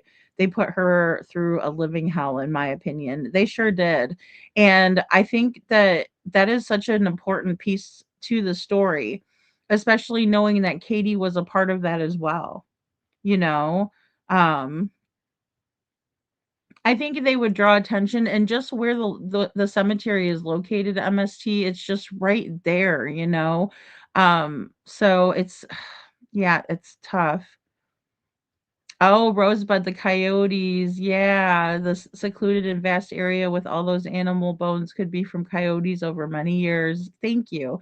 Yeah, I was like, oh, you guys are gonna think I like I'm trying to spook you guys and you know, put placing bones out there, but um, you know, interesting that there was all the bones. And I do think it's a spot for, you know, where people might dump, you know, animal bones like that they've hunted, because there was a lot of, that were, you know, you could tell were deer, you know, in my opinion, without being um, you know, a specialist in that area.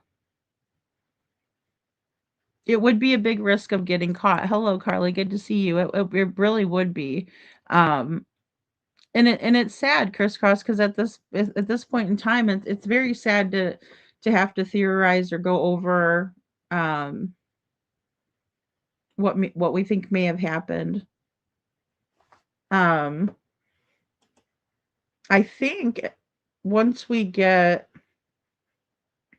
oh, I think I give you guys one more view of kind of all of the area. There's a spot right next door, but it's gated off, right? But just bones everywhere.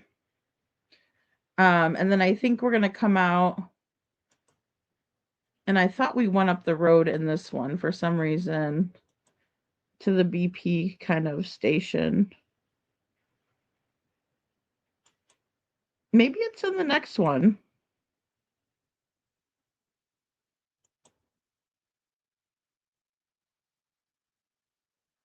Okay, so I think it is in the next one.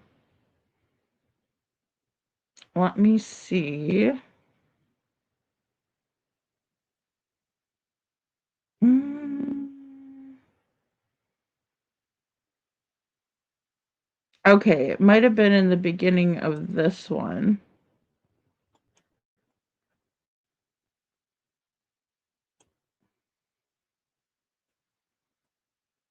Okay, so yeah, this one. Okay, hold on a second, guys. Let me go ahead and put that up.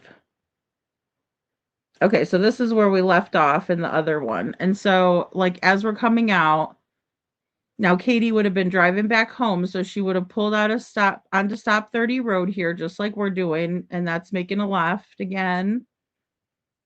And she would have drove down. Now I want to show you how far it is from Sebastian's. because we were coming from the way of Texas Roadhouse.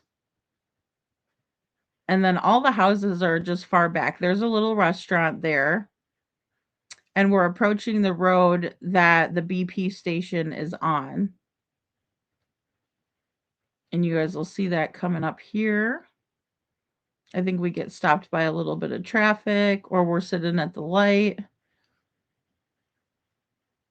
So you can see that. And then Jen's going to point out the cameras, like that, or that little doohickey there is not a camera, but that's Jake's. You can see that little restaurant there right off of Stop 30 Road. And then on the other side, see across, that's where the gas station is. And you can see the BP. But see how Katie would have had to turn in? And she's going the opposite direction of her home then. See, so that's why I'm kind of like, I don't know. I don't know about that.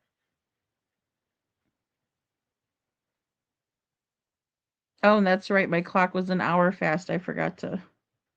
But as you can see, as we're going by, I mean, this is on the way to the Proudfoot residence. It is 10:20 a.m., right? So it's a Saturday morning. Just a little bit different time. And I just kind of point the camera out to show you guys all the houses. So, I mean, it's not like you're going to get ring footage from that far away, particularly. And, you know, most of the time the ring cameras are so you can see who's coming to your door type of a thing, right? Not what's really going on in the street. Again, too, with the ring cameras, they're searching for or they're picking up events, right? So if they detect motion, they're gonna kick on and create an event, and that's what it's called in the camera. And I think even we've heard of that in Sebastian's case, pertaining to the camera footage in the neighborhood, because they're not usually continuously recording. They pick up motion. They're motion censored. And so again, just a lot of woods on the way home from Sebastian's house, or excuse me, from to Sebastian's house from the Texas Roadhouse.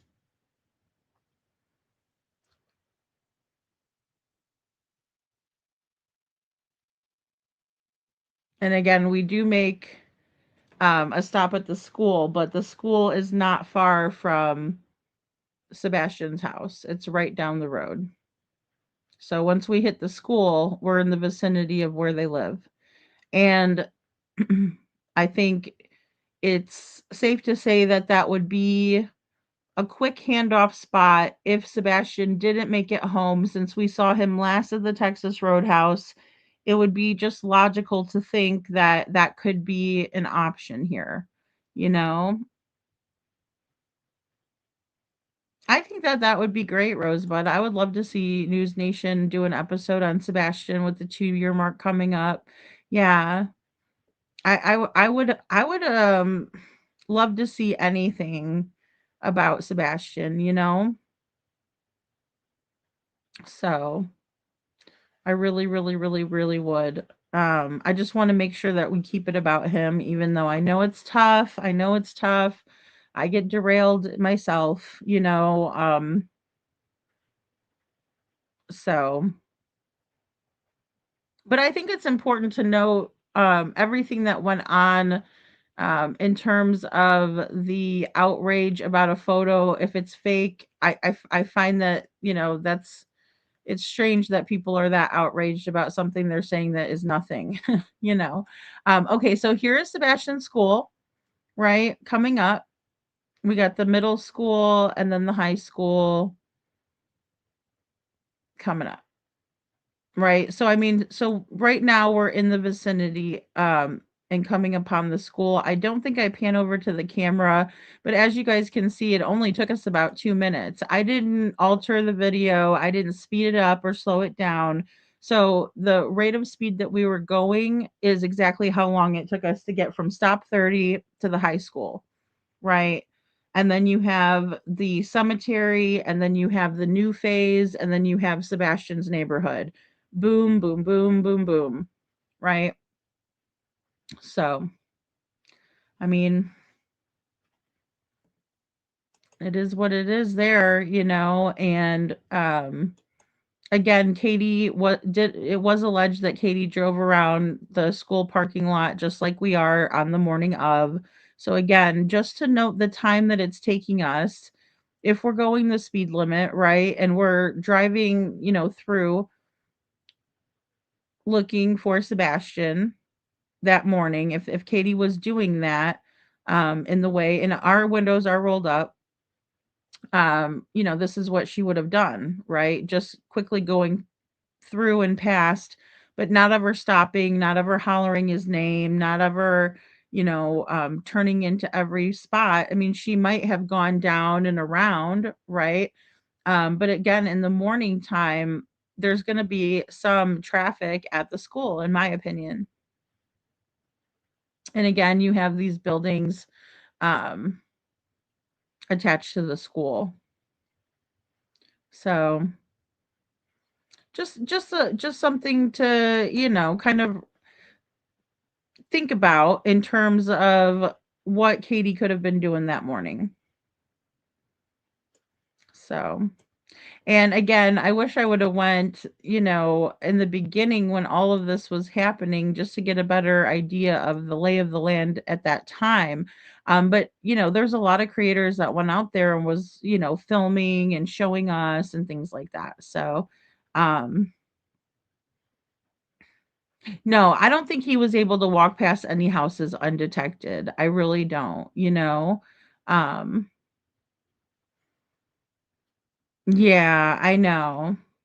I think it was very brave of her to try as well. I think, um, that Nina's story, I think, was very believable in my opinion. I really do. I think that there were even times where, she didn't show herself in the best light, right? And so I think that also made her story more believable.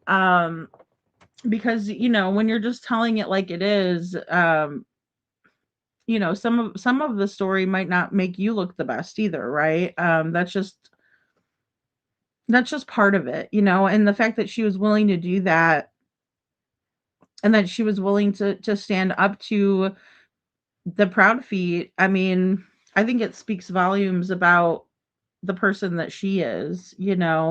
Um, and it also gave us a good insight into the kind of people they are, in my opinion.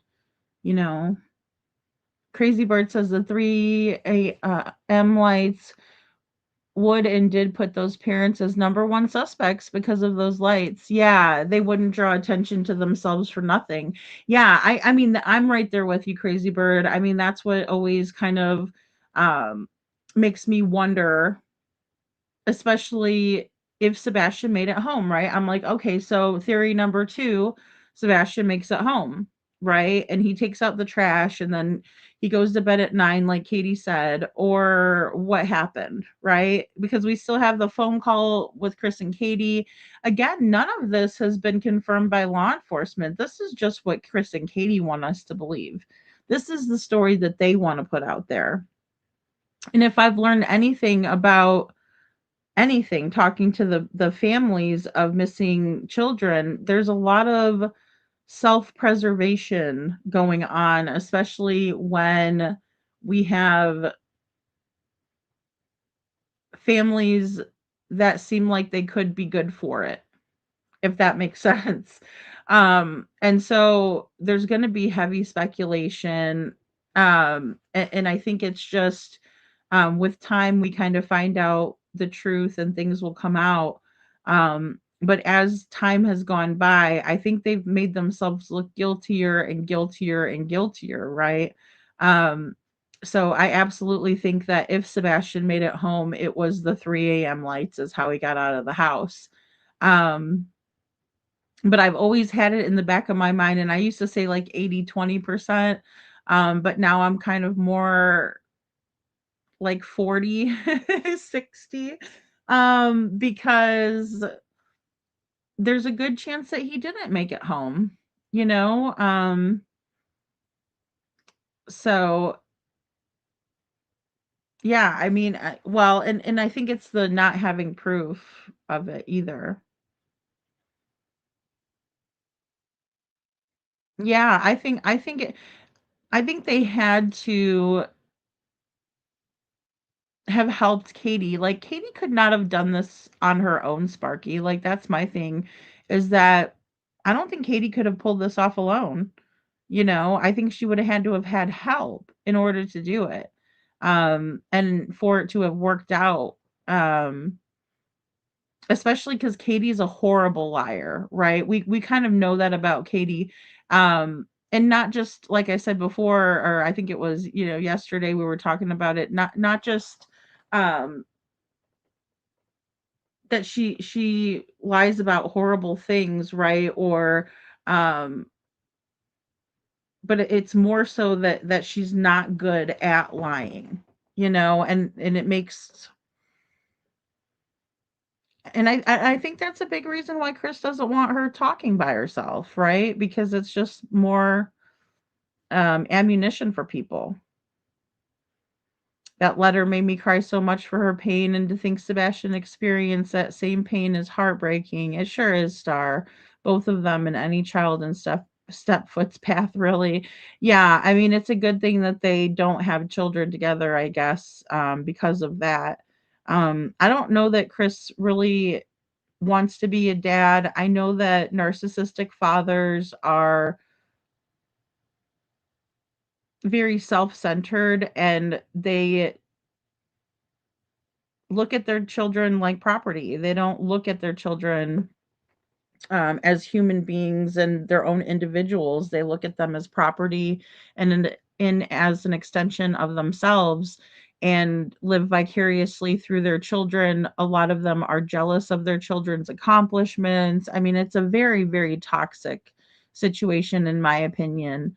Um, Hey Sam, good to see you. What they don't do tells on them. Well, and that's a big one, right? Because yeah, I agree. Like when we were talking earlier about Katie at the salon, I'm like, we all have to, go to the salon sometimes, right? We need a haircut, we need to do this or that or whatever. But yeah, it absolutely tells on her that she's not out there searching, you know. Because I think that if we saw her out there searching and then she went for a spa day, it would be warranted, right? You're like, "Oh, good, Katie's getting some R&R and, well deserved." Um, but yeah, it just doesn't seem well deserved, does it? Sad. Crazy Bird says if he didn't make it home, there would never have been the 3 a.m. lights. Then they got rid of him without anyone or any camera that seen him. 3 a.m. lights was the only way he left that house. Yeah, I agree. Everything else was kind of accounted for as far as we know, right? It does appear that there was an Uber that, was described in the neighborhood, and any of the other vehicles that were seen in the neighborhood seem to be accounted for. Um, except for that activity, and also with Bobby talking about that activity and seeing that activity, I do think that she's being truthful, um, until I can prove otherwise. So yeah, I agree, Sam. I would hope they didn't lie. I think he's got a good working relationship with them, as far as I know at this point. Um, but yeah, I don't understand. Um, well, Chris's problem is that you can see Chris's guilt all over his face. Like when you watch these interviews where they actually do show themselves, Crazy Bird, he is always looking for validation from whoever they're telling the story to, and he can't help it. His eyes go from Katie to the person to the Katie, to the person, back forth, back forth, back forth, right? Is she buying it? Are they buying it? And I say she because mostly they've talked to women, right? They talked to Chronicles of Olivia, they've talked to Holly Thompson, they talked to Caitlin Miller. And when we look at the Caitlin Miller video, all we can see is Caitlin, her reaction, and then Chris and Katie's hands when they pan over. And I think that her reactions to what's being said speaks volumes. Like, I would love to see what Chris's facial expressions were there, especially because Caitlin Miller, in my opinion, her poker face was, she was trying really hard, in my opinion, but it was just a natural kind of like, oh, okay. Because, you're not expecting to hear things like that. I can't imagine being face to face with someone and asking them those questions. It's a little different on a podcast. Um, but I will say one thing that I've learned with these cases is that when I do have people up on the panel, I think it's smarter to have them cam up, right, and show themselves so that way we can get the full picture and the body language and that sort of thing. Um, KJ says maybe Katie thought she could pass off leaving Sebastian walking out the door because she realized those lights had been caught on camera. It was like 7 days before they spoke. Yeah, I mean, I think that that's a big one. Like, I could see them creating a ruse, or I could see them, you know, acting like Sebastian walked off. But Katie's so awkward that I can also see her um leaving the flashlight on, or like letting the flashlight turning the flashlight on really quickly, not thinking she'd be caught on camera with it, and going back to the house type of a thing, just to make it look like Sebastian left. But that the fact that the light source came from the house and went back is always something that gets me too. um I don't know how Katie made it in the military, because she's not very stealthy, is she? I mean, she's just not, right? She's a mess, in my opinion. I'd like to think that I would be a mess doing something like that too. I mean, I don't think that I would be good at, covering up a crime. I don't give myself that much credit either. So again, it's not a dig. It's just stating the obvious. Brenda says, I think the simplest answer, like Fred said, is usually correct. I believe he made it home, went out with the 3 a.m. lights, and CP was involved and planned it, in my opinion.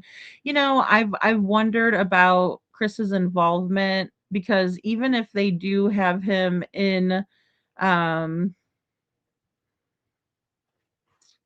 Memphis, right, on the phone with Katie, he could have gotten off the phone with her, and it would have been um there would have been plenty of time for him to go back and forth, to make it there by 3 a.m. to help along with this situation. Definitely, you know. So, well, it seems fairly evident that Kathy is cold-hearted-ish. Yeah, yeah, can only imagine. Yeah, definitely. Definitely. Yeah. She's she's definitely someone that I can see that would want to be involved in something like this. She's been involved in a lot of the horrible, horrible situations thus far. So why wouldn't she be involved in this one? I mean, and again, it's just history repeating itself. Um, Crisscross, I've been trying to kind of track down videos about the poker party, the poker game, Friday night poker party. I'll just say that I think that it was found out to be a lie by Terry Lynn. And some people might be like, "Well, Lady Freedom, you don't like Terry Lynn." Well, you're damn Skippy. I don't like Terry Lynn, but that doesn't mean I'm gonna lie on someone. But I do not think that there was a poker party. And if there's a poker party, then maybe she should unprivatize the video, because I can't find it. And then she was on Justin's panel, and I cannot find that anywhere either. So I don't know if he found out that it's false and took it down off of his channel, which I mean, I guess you would have no choice but to do that, right? Because what can you do? Or maybe you could take it down and, only play the parts where, Terry Lynn isn't up there lying. But I don't know. I don't have any proof of that.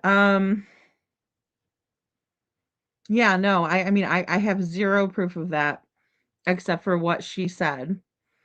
And, Terry Lynn's the same person that was saying that Seth was, um off camera for 3 hours too, so oh, did we have somebody accidentally delete something? Yeah, I mean, I've tried to find them, crisscross. I really have. I've tried to look and see. I know that there's some members only that were switched over from, regular view.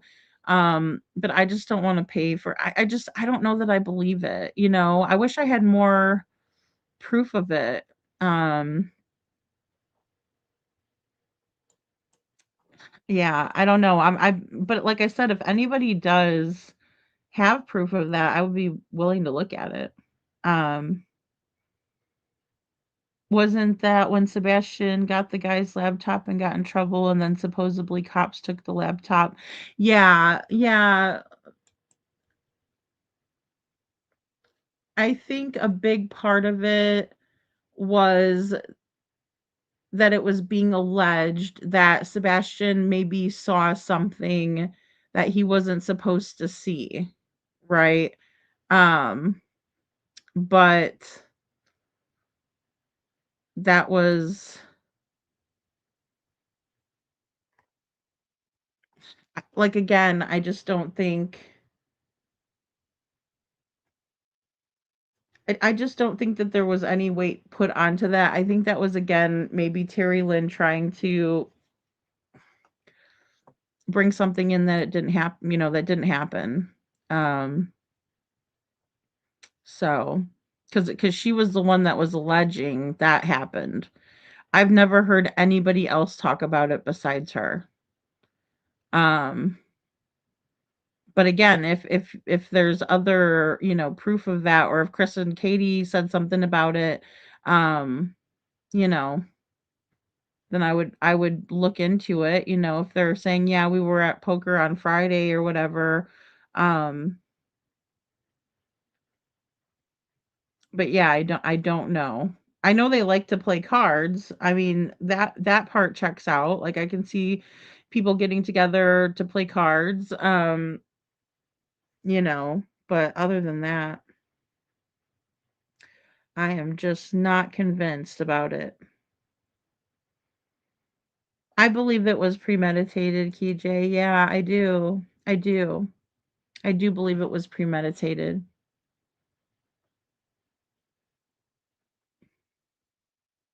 Yeah, definitely look, Crazy Bird. If you find it, just send it to me, or like send a timestamp or whatever. Um, Sometimes I'll, watch back to get context and stuff. I think context is really important. But yeah, the only place I've ever heard it was Terry Lynn's channel, and then Justin had her up on the panel. Um, so that's the only time I've ever really heard about it. And like I said, those are the two places I went and looked, was Justin's, and then um Terry Lynn's. So Sebastian left during the night. Was Chris's mom really at Warsham's at 5 a.m.? I don't know. I think maybe she was at Warsham's, because there was a lot of people that was saying that she was. So, you know, I think it's very possible that she was. I really do. I think it's very possible that she was. Melissa said they were searching at 6:30 a.m. Everybody. So, I mean, yeah, I can see her being in the area. especially if everybody kind of knew this was going to happen, or had some type of involvement in it. Um, and then again, we have a very relaxed way of doing things in that area. It does appear that way anyway. Well, she showed up in court and sat behind Chris and BHB's courtroom shenanigans. So, in my opinion, can't trust anything TL said. Yeah, no, and the thing about Terry Lynn is that before Sebastian went missing, she was involved in what's called the 90-day community, right? And it's basically commentary on 90 Day Fiance, right? And it was just a bunch of people who um were commenting in there, but uh, they would love to go real life on each other and cause a lot of trouble. Like what we're seeing in Sebastian's case is what Terry Lynn's forte is, right? And what her people do to each other and what her people enjoy watching happen to other people. And that's why it's so important for people to understand um and watch, what I put out yesterday and what I went over in the beginning of the show. And the reason why I feel like it's important for people to understand and listen is because it's not something that's going to go away on its own. It's something that we're going to have to, take a stand up against. Not trusting Terry Lynn is a smart idea, in my opinion. If I would have ever went on Reddit or became aware of what Terry Lynn was doing in the 90-day community, I would never have trusted her in Sebastian's case. I would have just looked at her for the grifter that she is, right? I would have looked at her like, oh, she's just trying to, build her channel or rebrand herself. Um, because she was going around telling people that she was blind in the other community, and then obviously it got back to them that she was searching for Sebastian, and that didn't go over very well. So that's how Terry Lynn um came into Sebastian's case, in my opinion, was because it was local, and she thought it was a good way to um you know, rebrand herself. Um, and then she just got into the fuckery that she's used to being in. So, yeah, yeah. I mean, and well, and that's the thing. No, don't be sorry. Like I said, I mean, there could have been a poker party. I just am so hesitant to believe it crisscross because of who it came from. And then when Justin takes it down, I'm like, "Oh, well, maybe that's why he took it down." But then again, it could be because of any other reason, so I don't know. Um, I just don't know. It's on Reddit, Crazy Bird, it's on Reddit.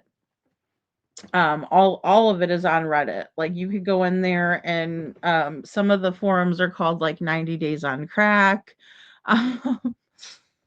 because we're not dealing with the nicest people. So, she talked about it on one of her lives in the very beginning. Allegedly, she also talked about growing up with Danny Guy. She talked a lot. Yeah, no, I know. And Detroit, the thing is I remember when, at one point when Terry Lynn had brought it up, I don't know if it was the very first time, because like I said, I didn't know who Terry Lynn was at all. I heard of Terry Lynn when J is for Justice played her conversation with Chris Proudfoot, right? And I was like, this lady's hilarious, right? And I thought it was funny that she was going after Chris, but now it just seems very performative and set up, and you know, it it's just like when he gets up on Clue's panel, they already know what's gonna, what the show's gonna be, right? They already planned it out. So, all of the stuff that was being done and said in the beginning, I really do think that that was staged and scripted and all of that. Um, so that's just my opinion though. Um, it's called it's if you just type into 90-day community, I mean, it's so much information and it's so disturbing that you guys will just have to go look at it on Reddit. Uh, yeah.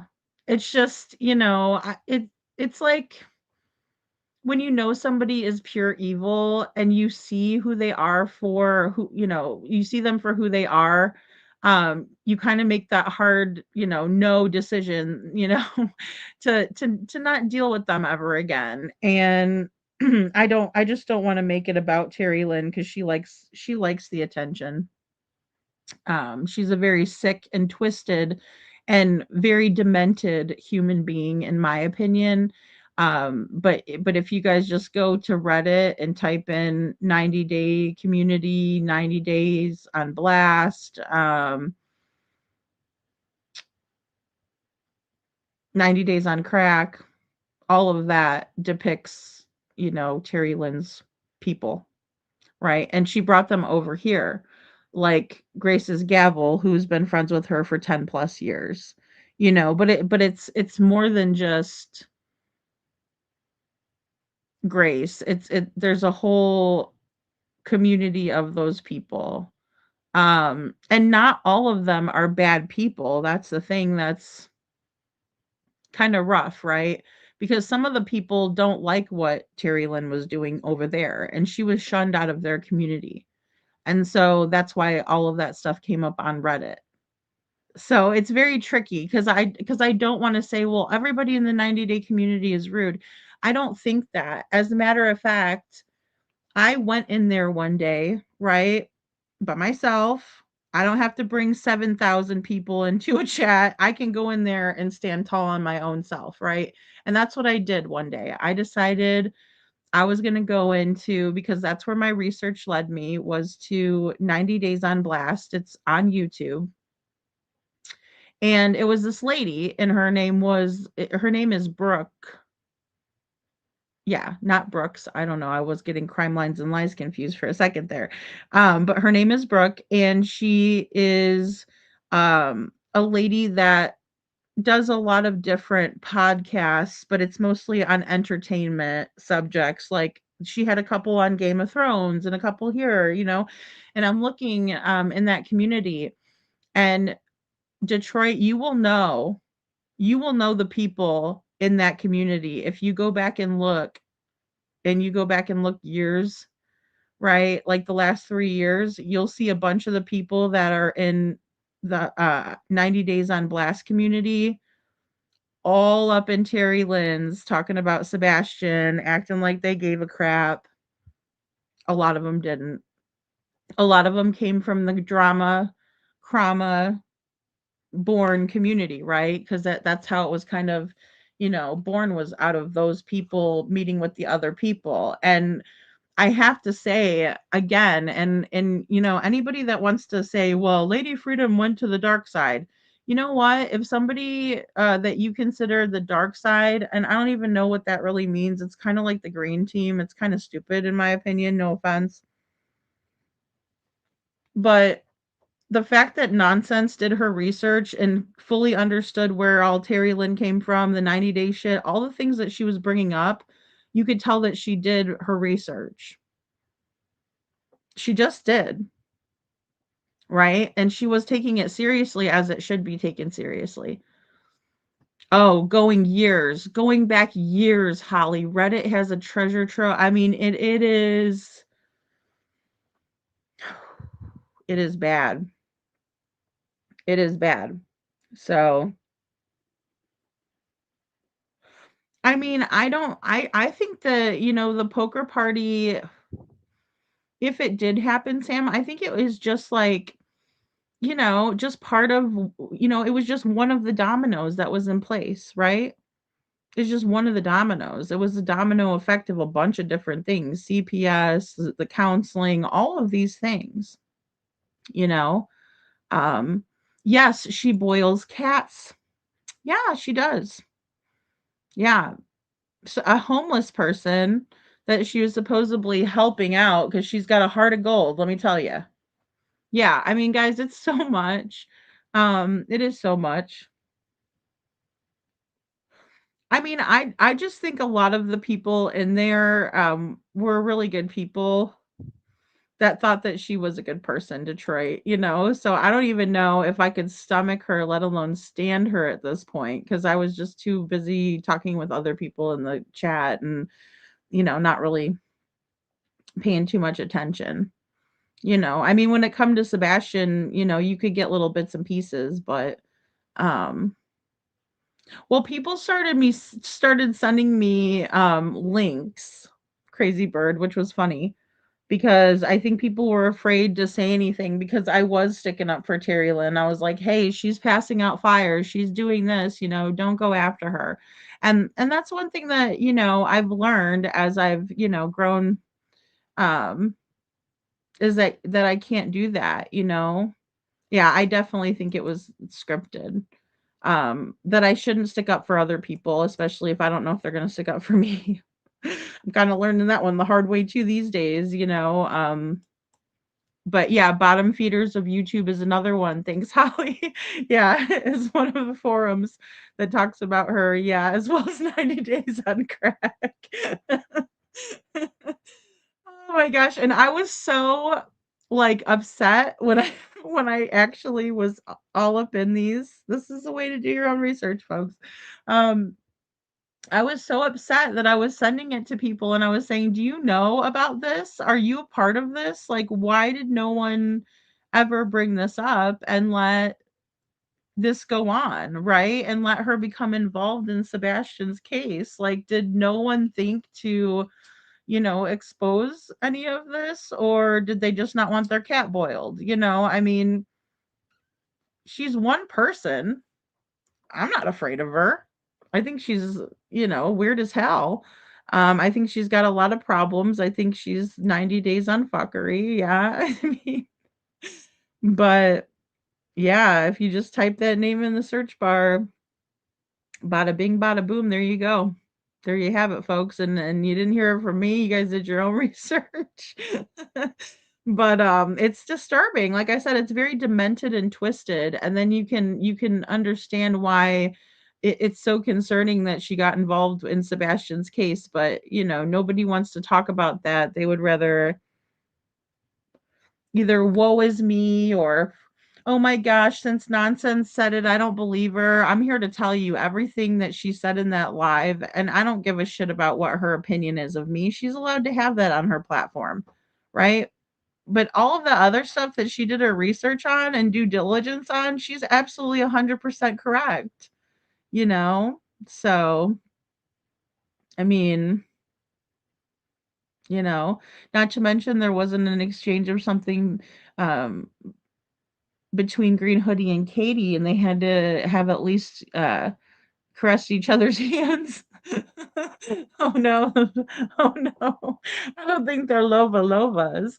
I think that, my biggest thing with the Green Hoodie interaction is if Katie didn't want to make contact with her, the ball was in her court. If I was to see somebody standing by my car like that or even passing through, which we know that she was standing there waiting, but even if, they were walking my way, I would allow for them to go first. I'd say, come on through, ma'am. Or, I mean, I don't know exactly what I would say, but it would be something to that effect. Like, I wouldn't want to be boob to boob with any other person like that.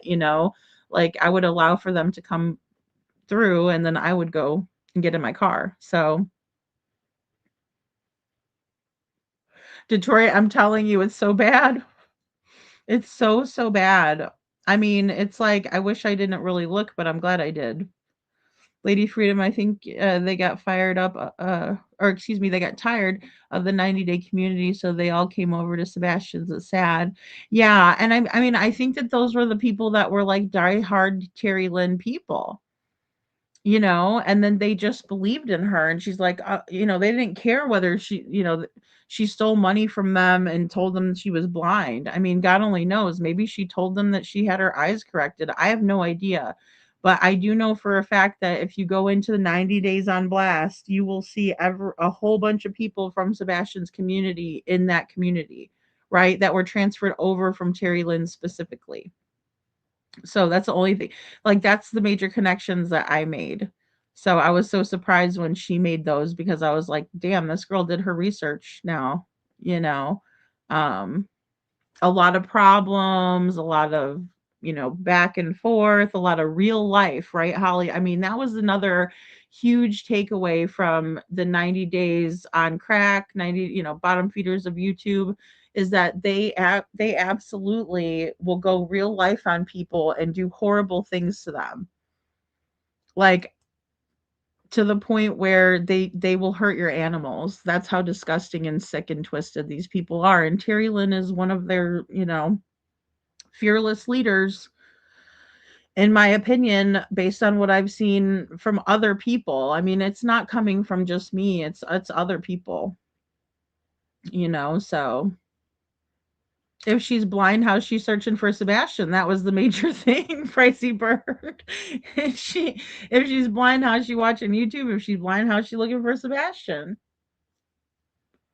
And people were like, um, you know, and you gotta remember too, Terry Lynn likes to take in the people that are broken and hurt and, need somebody, and she plays off of that vulnerability. She is one of the sickest bottom, like, it's a bottom feeder, right? That's what I think of when I think of a bottom feeder. It's a scummy person that takes advantage of someone in their weakest hour. And that's what she did to Seth. That's what she did to all of her subscribers. That's what she did to everybody, right? She rebranded herself as someone who cares, but we all know that she doesn't. I mean, she's been out there for what, 5 months, hasn't said a word about Sebastian.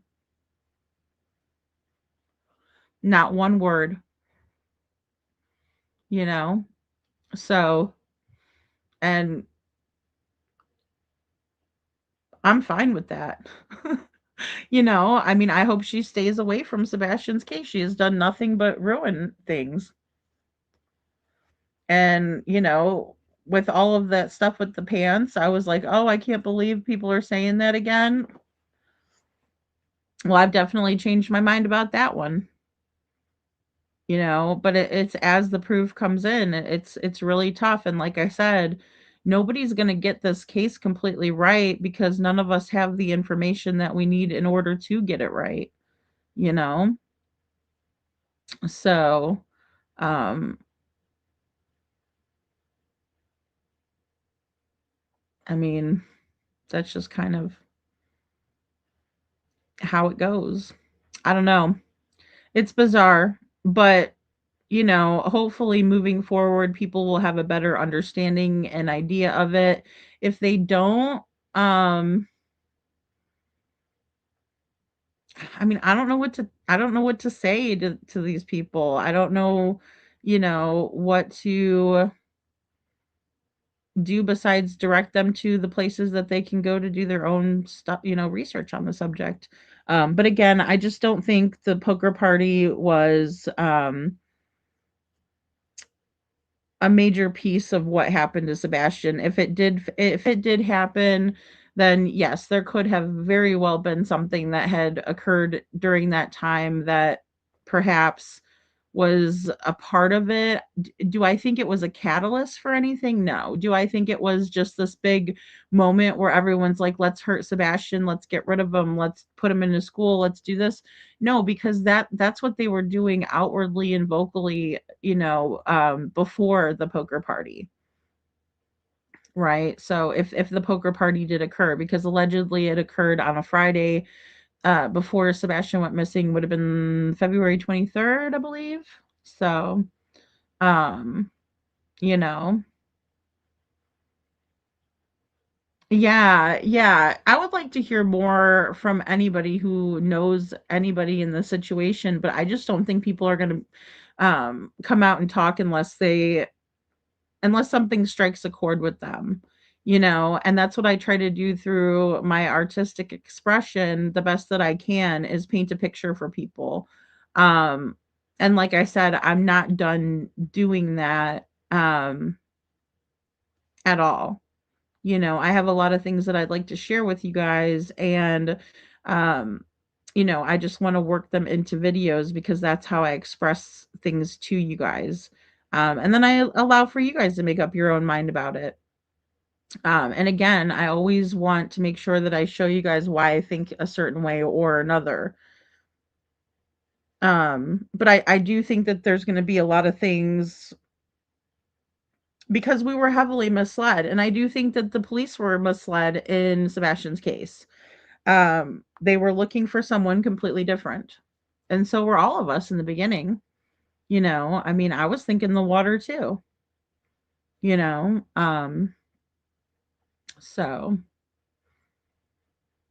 yeah. She does speak cursives. Sandwich, and I think that's another reason, that I would get, and more involved in the chat, because I always try to, you know, talk to, or I always try to stick to the topic, right? Because I like when you guys stick to the topic when I'm in here. So I try to do that with other creators. If I go in there, I try to bring something, to the conversation that's being talked about by the creator, that's presenting. But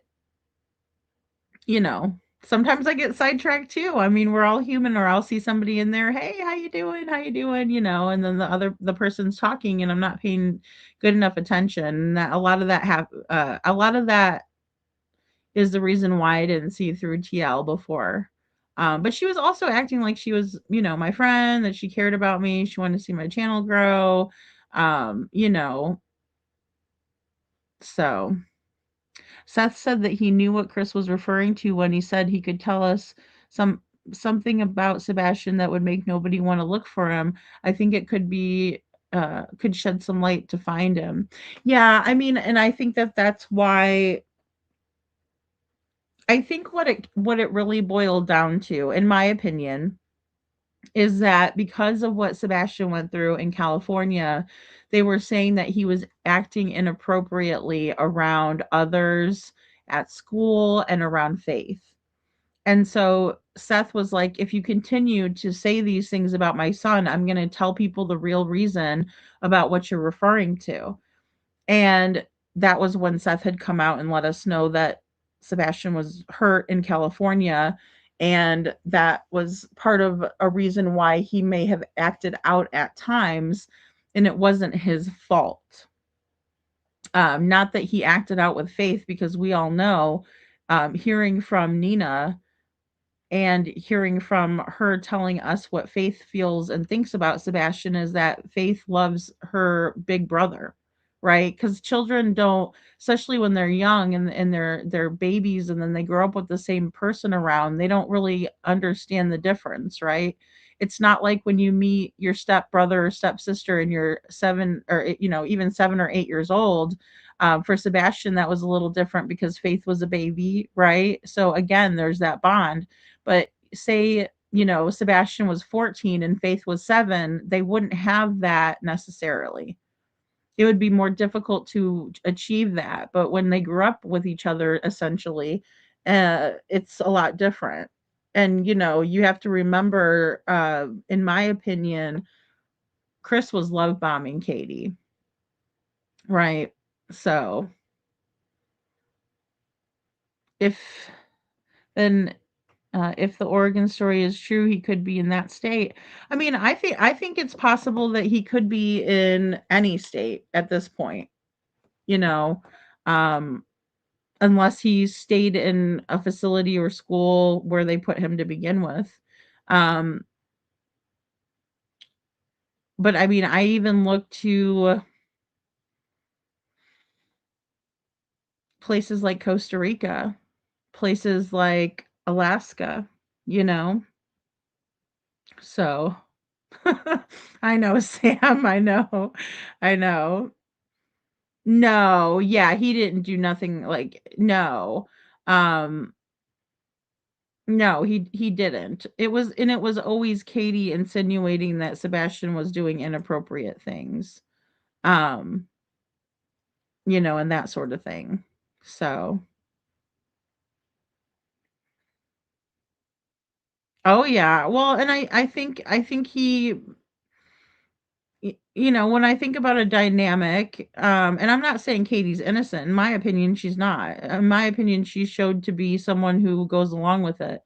Um, co-signing on it, so to speak. But, I think that Katie,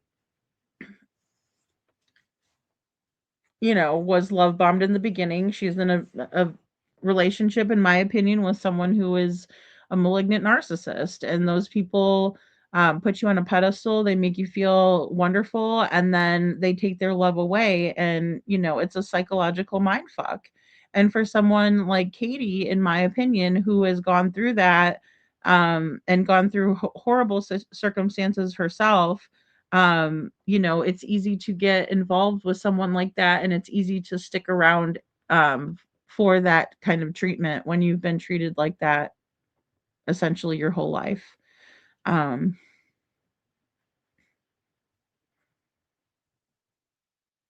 yeah, I mean, I think he was in my opinion, Chris, I see what you're saying. Personally, I think Seth wasn't even considering his boy going anywhere.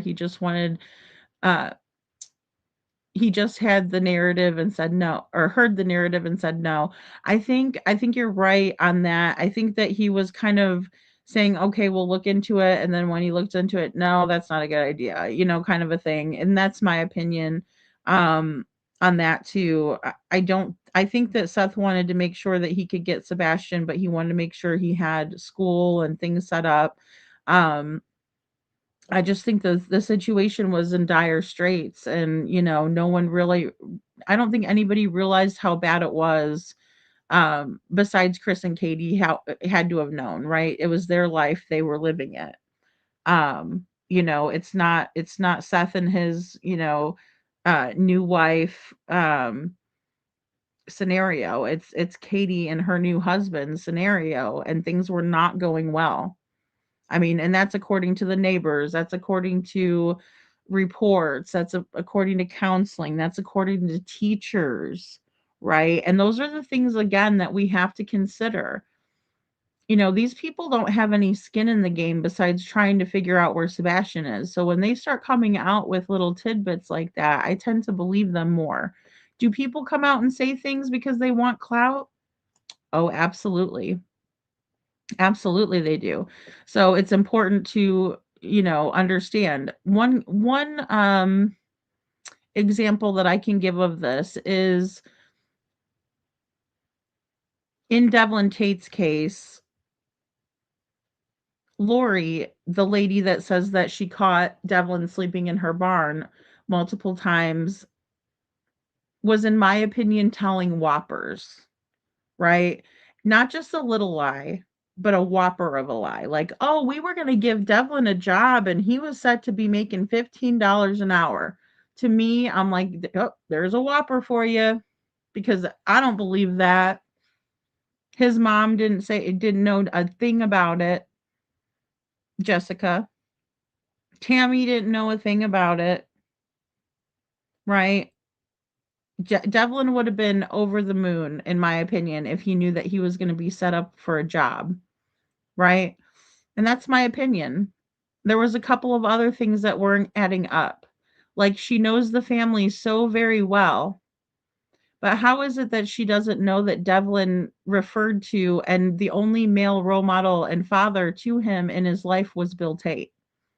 How do I know that? How do we all know that? But Miss Lori, who's the best friend, who Devlin was always in the garage, or excuse me, in the barn sleeping, and she knew Tammy so well, and they went way back. How does she not know that then? Right? It's a huge red flag. Huge red flag. So she's talking to people in order to, you know, be a part of things, right? To be on TV. Ooh, I'm on Facebook Live. Sometimes that'll make somebody's whole entire day or life or whatever it does. And they'll say anything. So, I mean, I get that too. I have to consider that too. So, yeah, and well, we also have to consider the time it would take. Um, we really would have to, look at how much time is available, right? Means, mode of opportunity. We need to look at all of those things. Could this be, even plausible for a time frame? If it took Katie only 10 minutes to get home from the Texas Roadhouse, then that doesn't leave a whole lot of room for stopping, you know? I mean, especially if she's pulling into, that's why I don't think that a handoff was done at the BP, is because it would have been too much, pulling in, having to turn in, wait for lights, da da da da da da da, at a busy intersection. No. Mm-mm. Not on a Sunday. Nope, that area is hopping on a Sunday. Who remembers what interview it was when Seth acknowledged that he knew what that thing was? He did say it was nothing about any other person, only Sebastian himself. Um, was it on Sunny's It's a Crime and Shame? Because I remember he talked about it there. But then again, I think that was after the fact. It could have been on Pascal. So, yeah, it didn't involve another person. That stupid PI went on to be famous almost. Podcasters have him on as a professional. Oh, ugh, I know. It's gross. Oh, maybe it was the Lab Star. Actually, you know what? You're right. I was thinking it was a male vibe. So yeah, it was like, I was it Pascal or okay, so Josh, yeah. Yeah. So, um yeah, KJ, I'm not sure. I'm not sure.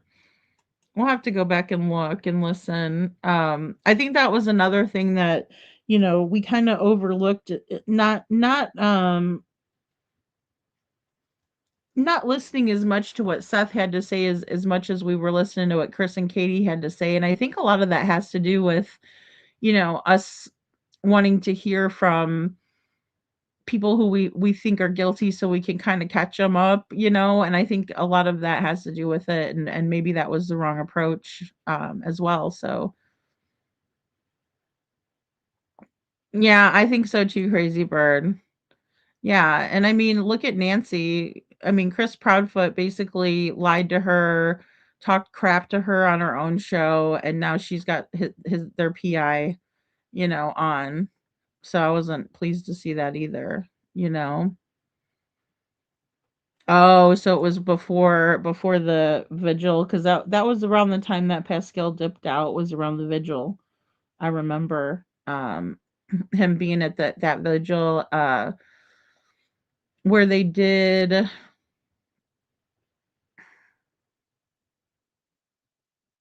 Yeah, he was at the rescue ride vigil as well, if I remember correctly. And I think that was the last one he went to, wasn't it? Because I remember him being there with the bikes and stuff, and I thought he was filming.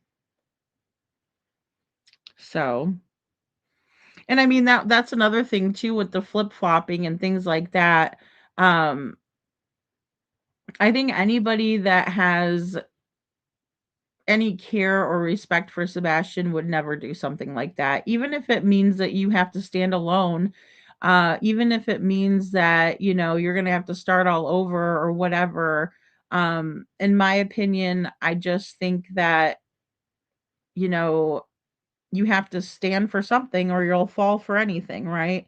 So, in that spirit, I just don't see how you could um flip on Sebastian that way. And that's for anyone. It doesn't matter, who I like best or anything. It's just following the facts, you know. So, oh gosh, I think everybody was though Magic Star. Everybody's just like, "Oh, Pascal is just a tall drink of water. Look at him." So, And he's very likable. He seems like a really nice guy, Pascal does. Um, I can't say I wasn't disappointed in his decision, but then again, he has to make his own decision. Um, I think my decisions would be completely different if, I had small children. I would be retracting, you know, um, out of a case like this because of the danger involved.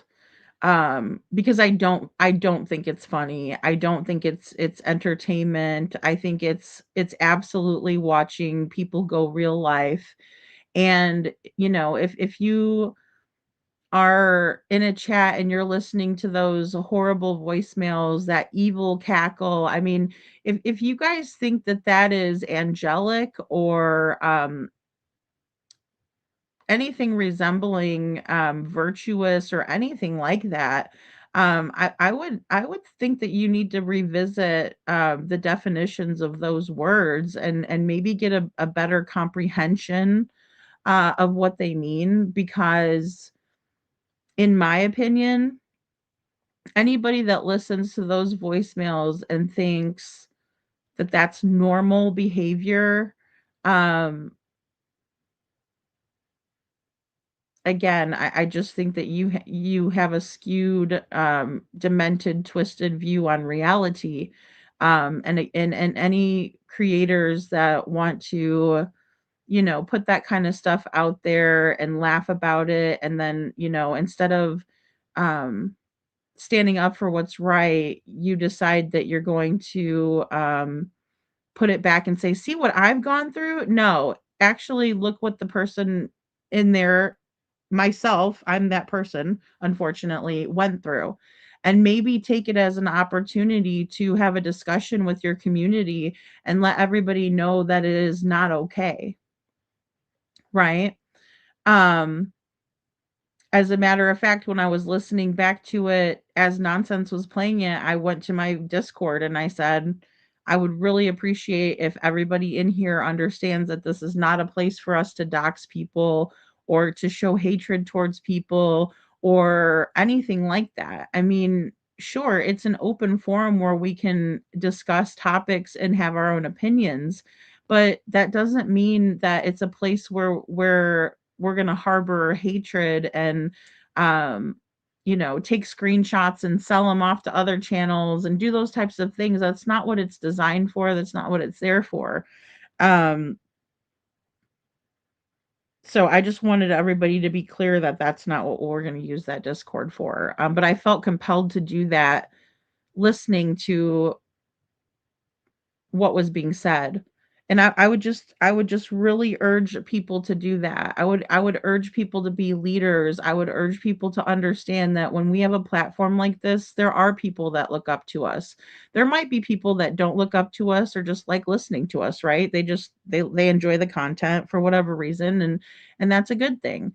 But I think that people need to really understand that, not to sound cliche, but with great power comes great responsibility. So when you're up there and you have a larger channel, and you have 600 people in your chat, and you're playing something like that and you're laughing, it really shows who you are and what kind of character you have.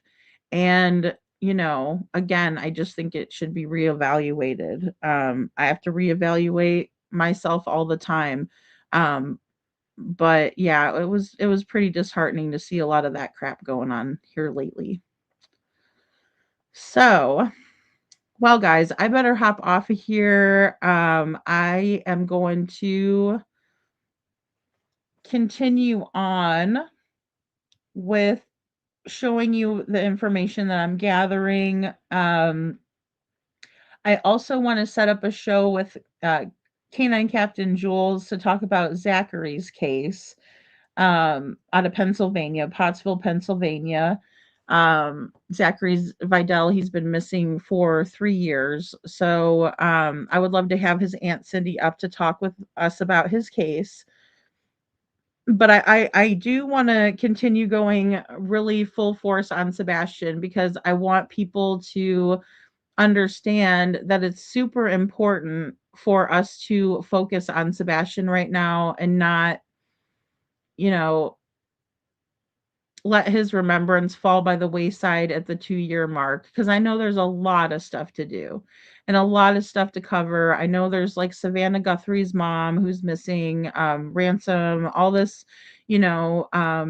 out there, but I just want people to stay steadfast on Sebastian. If you can't make it there, share the flyer. Those are just little things that we can do to kind of help out Seth, right? I mean, he's working hard um, to show up for events like that. It can't be easy. So I just want to, remind people of that since I have the space to do it. So. Thank you, Magic Star. Thank you, Holly. Thank you guys so much. I appreciate you guys. Yes, I know. Time for sleep, right? Let's get some, get some sleep, crazy bird, right? Thank you, all that is unseen for the green hearts. Thank you. Thanks, guys. That's right. Pray, pray, pray, right? Pray every day. Pray for all of us. Pray for clarity, you know pray that maybe we could just kind of understand that all of this stuff back and forth is going to get someone hurt. Um it, it, it just it's inevitable if it doesn't stop. And nobody wants to be responsible for that. I don't think, anyway. I certainly don't want anything to do with it. um As a matter of fact, I would just hope, and I can't do much about it, but if people replay the PSA video, know that it was a public service announcement made for children. And if you don't understand it, maybe you should do some soul searching. I don't know what else to say. I really don't. I'm trying to be serious, but I'm like, ugh, it's a little disheartening. Um, so yeah, just know that be respectful, especially if you're gonna play that, knowing that that's something that I had to endure. um I'm a person. Just because I'm tough doesn't make me someone that doesn't have feelings, and so when you're doing that, I hope that you'll be more respectful. um and if you take offense to that, then maybe you're the person I'm talking to. All right, guys. Love you very much. And thank you so much. Thank you, Detroit. Thank you, guys. Thank you. Thank you. Thank you very much, KJ. And we're just going to keep trucking along, guys. I have a lot of questions, a lot of information coming out. So have a good rest of your day. Thank you, guys.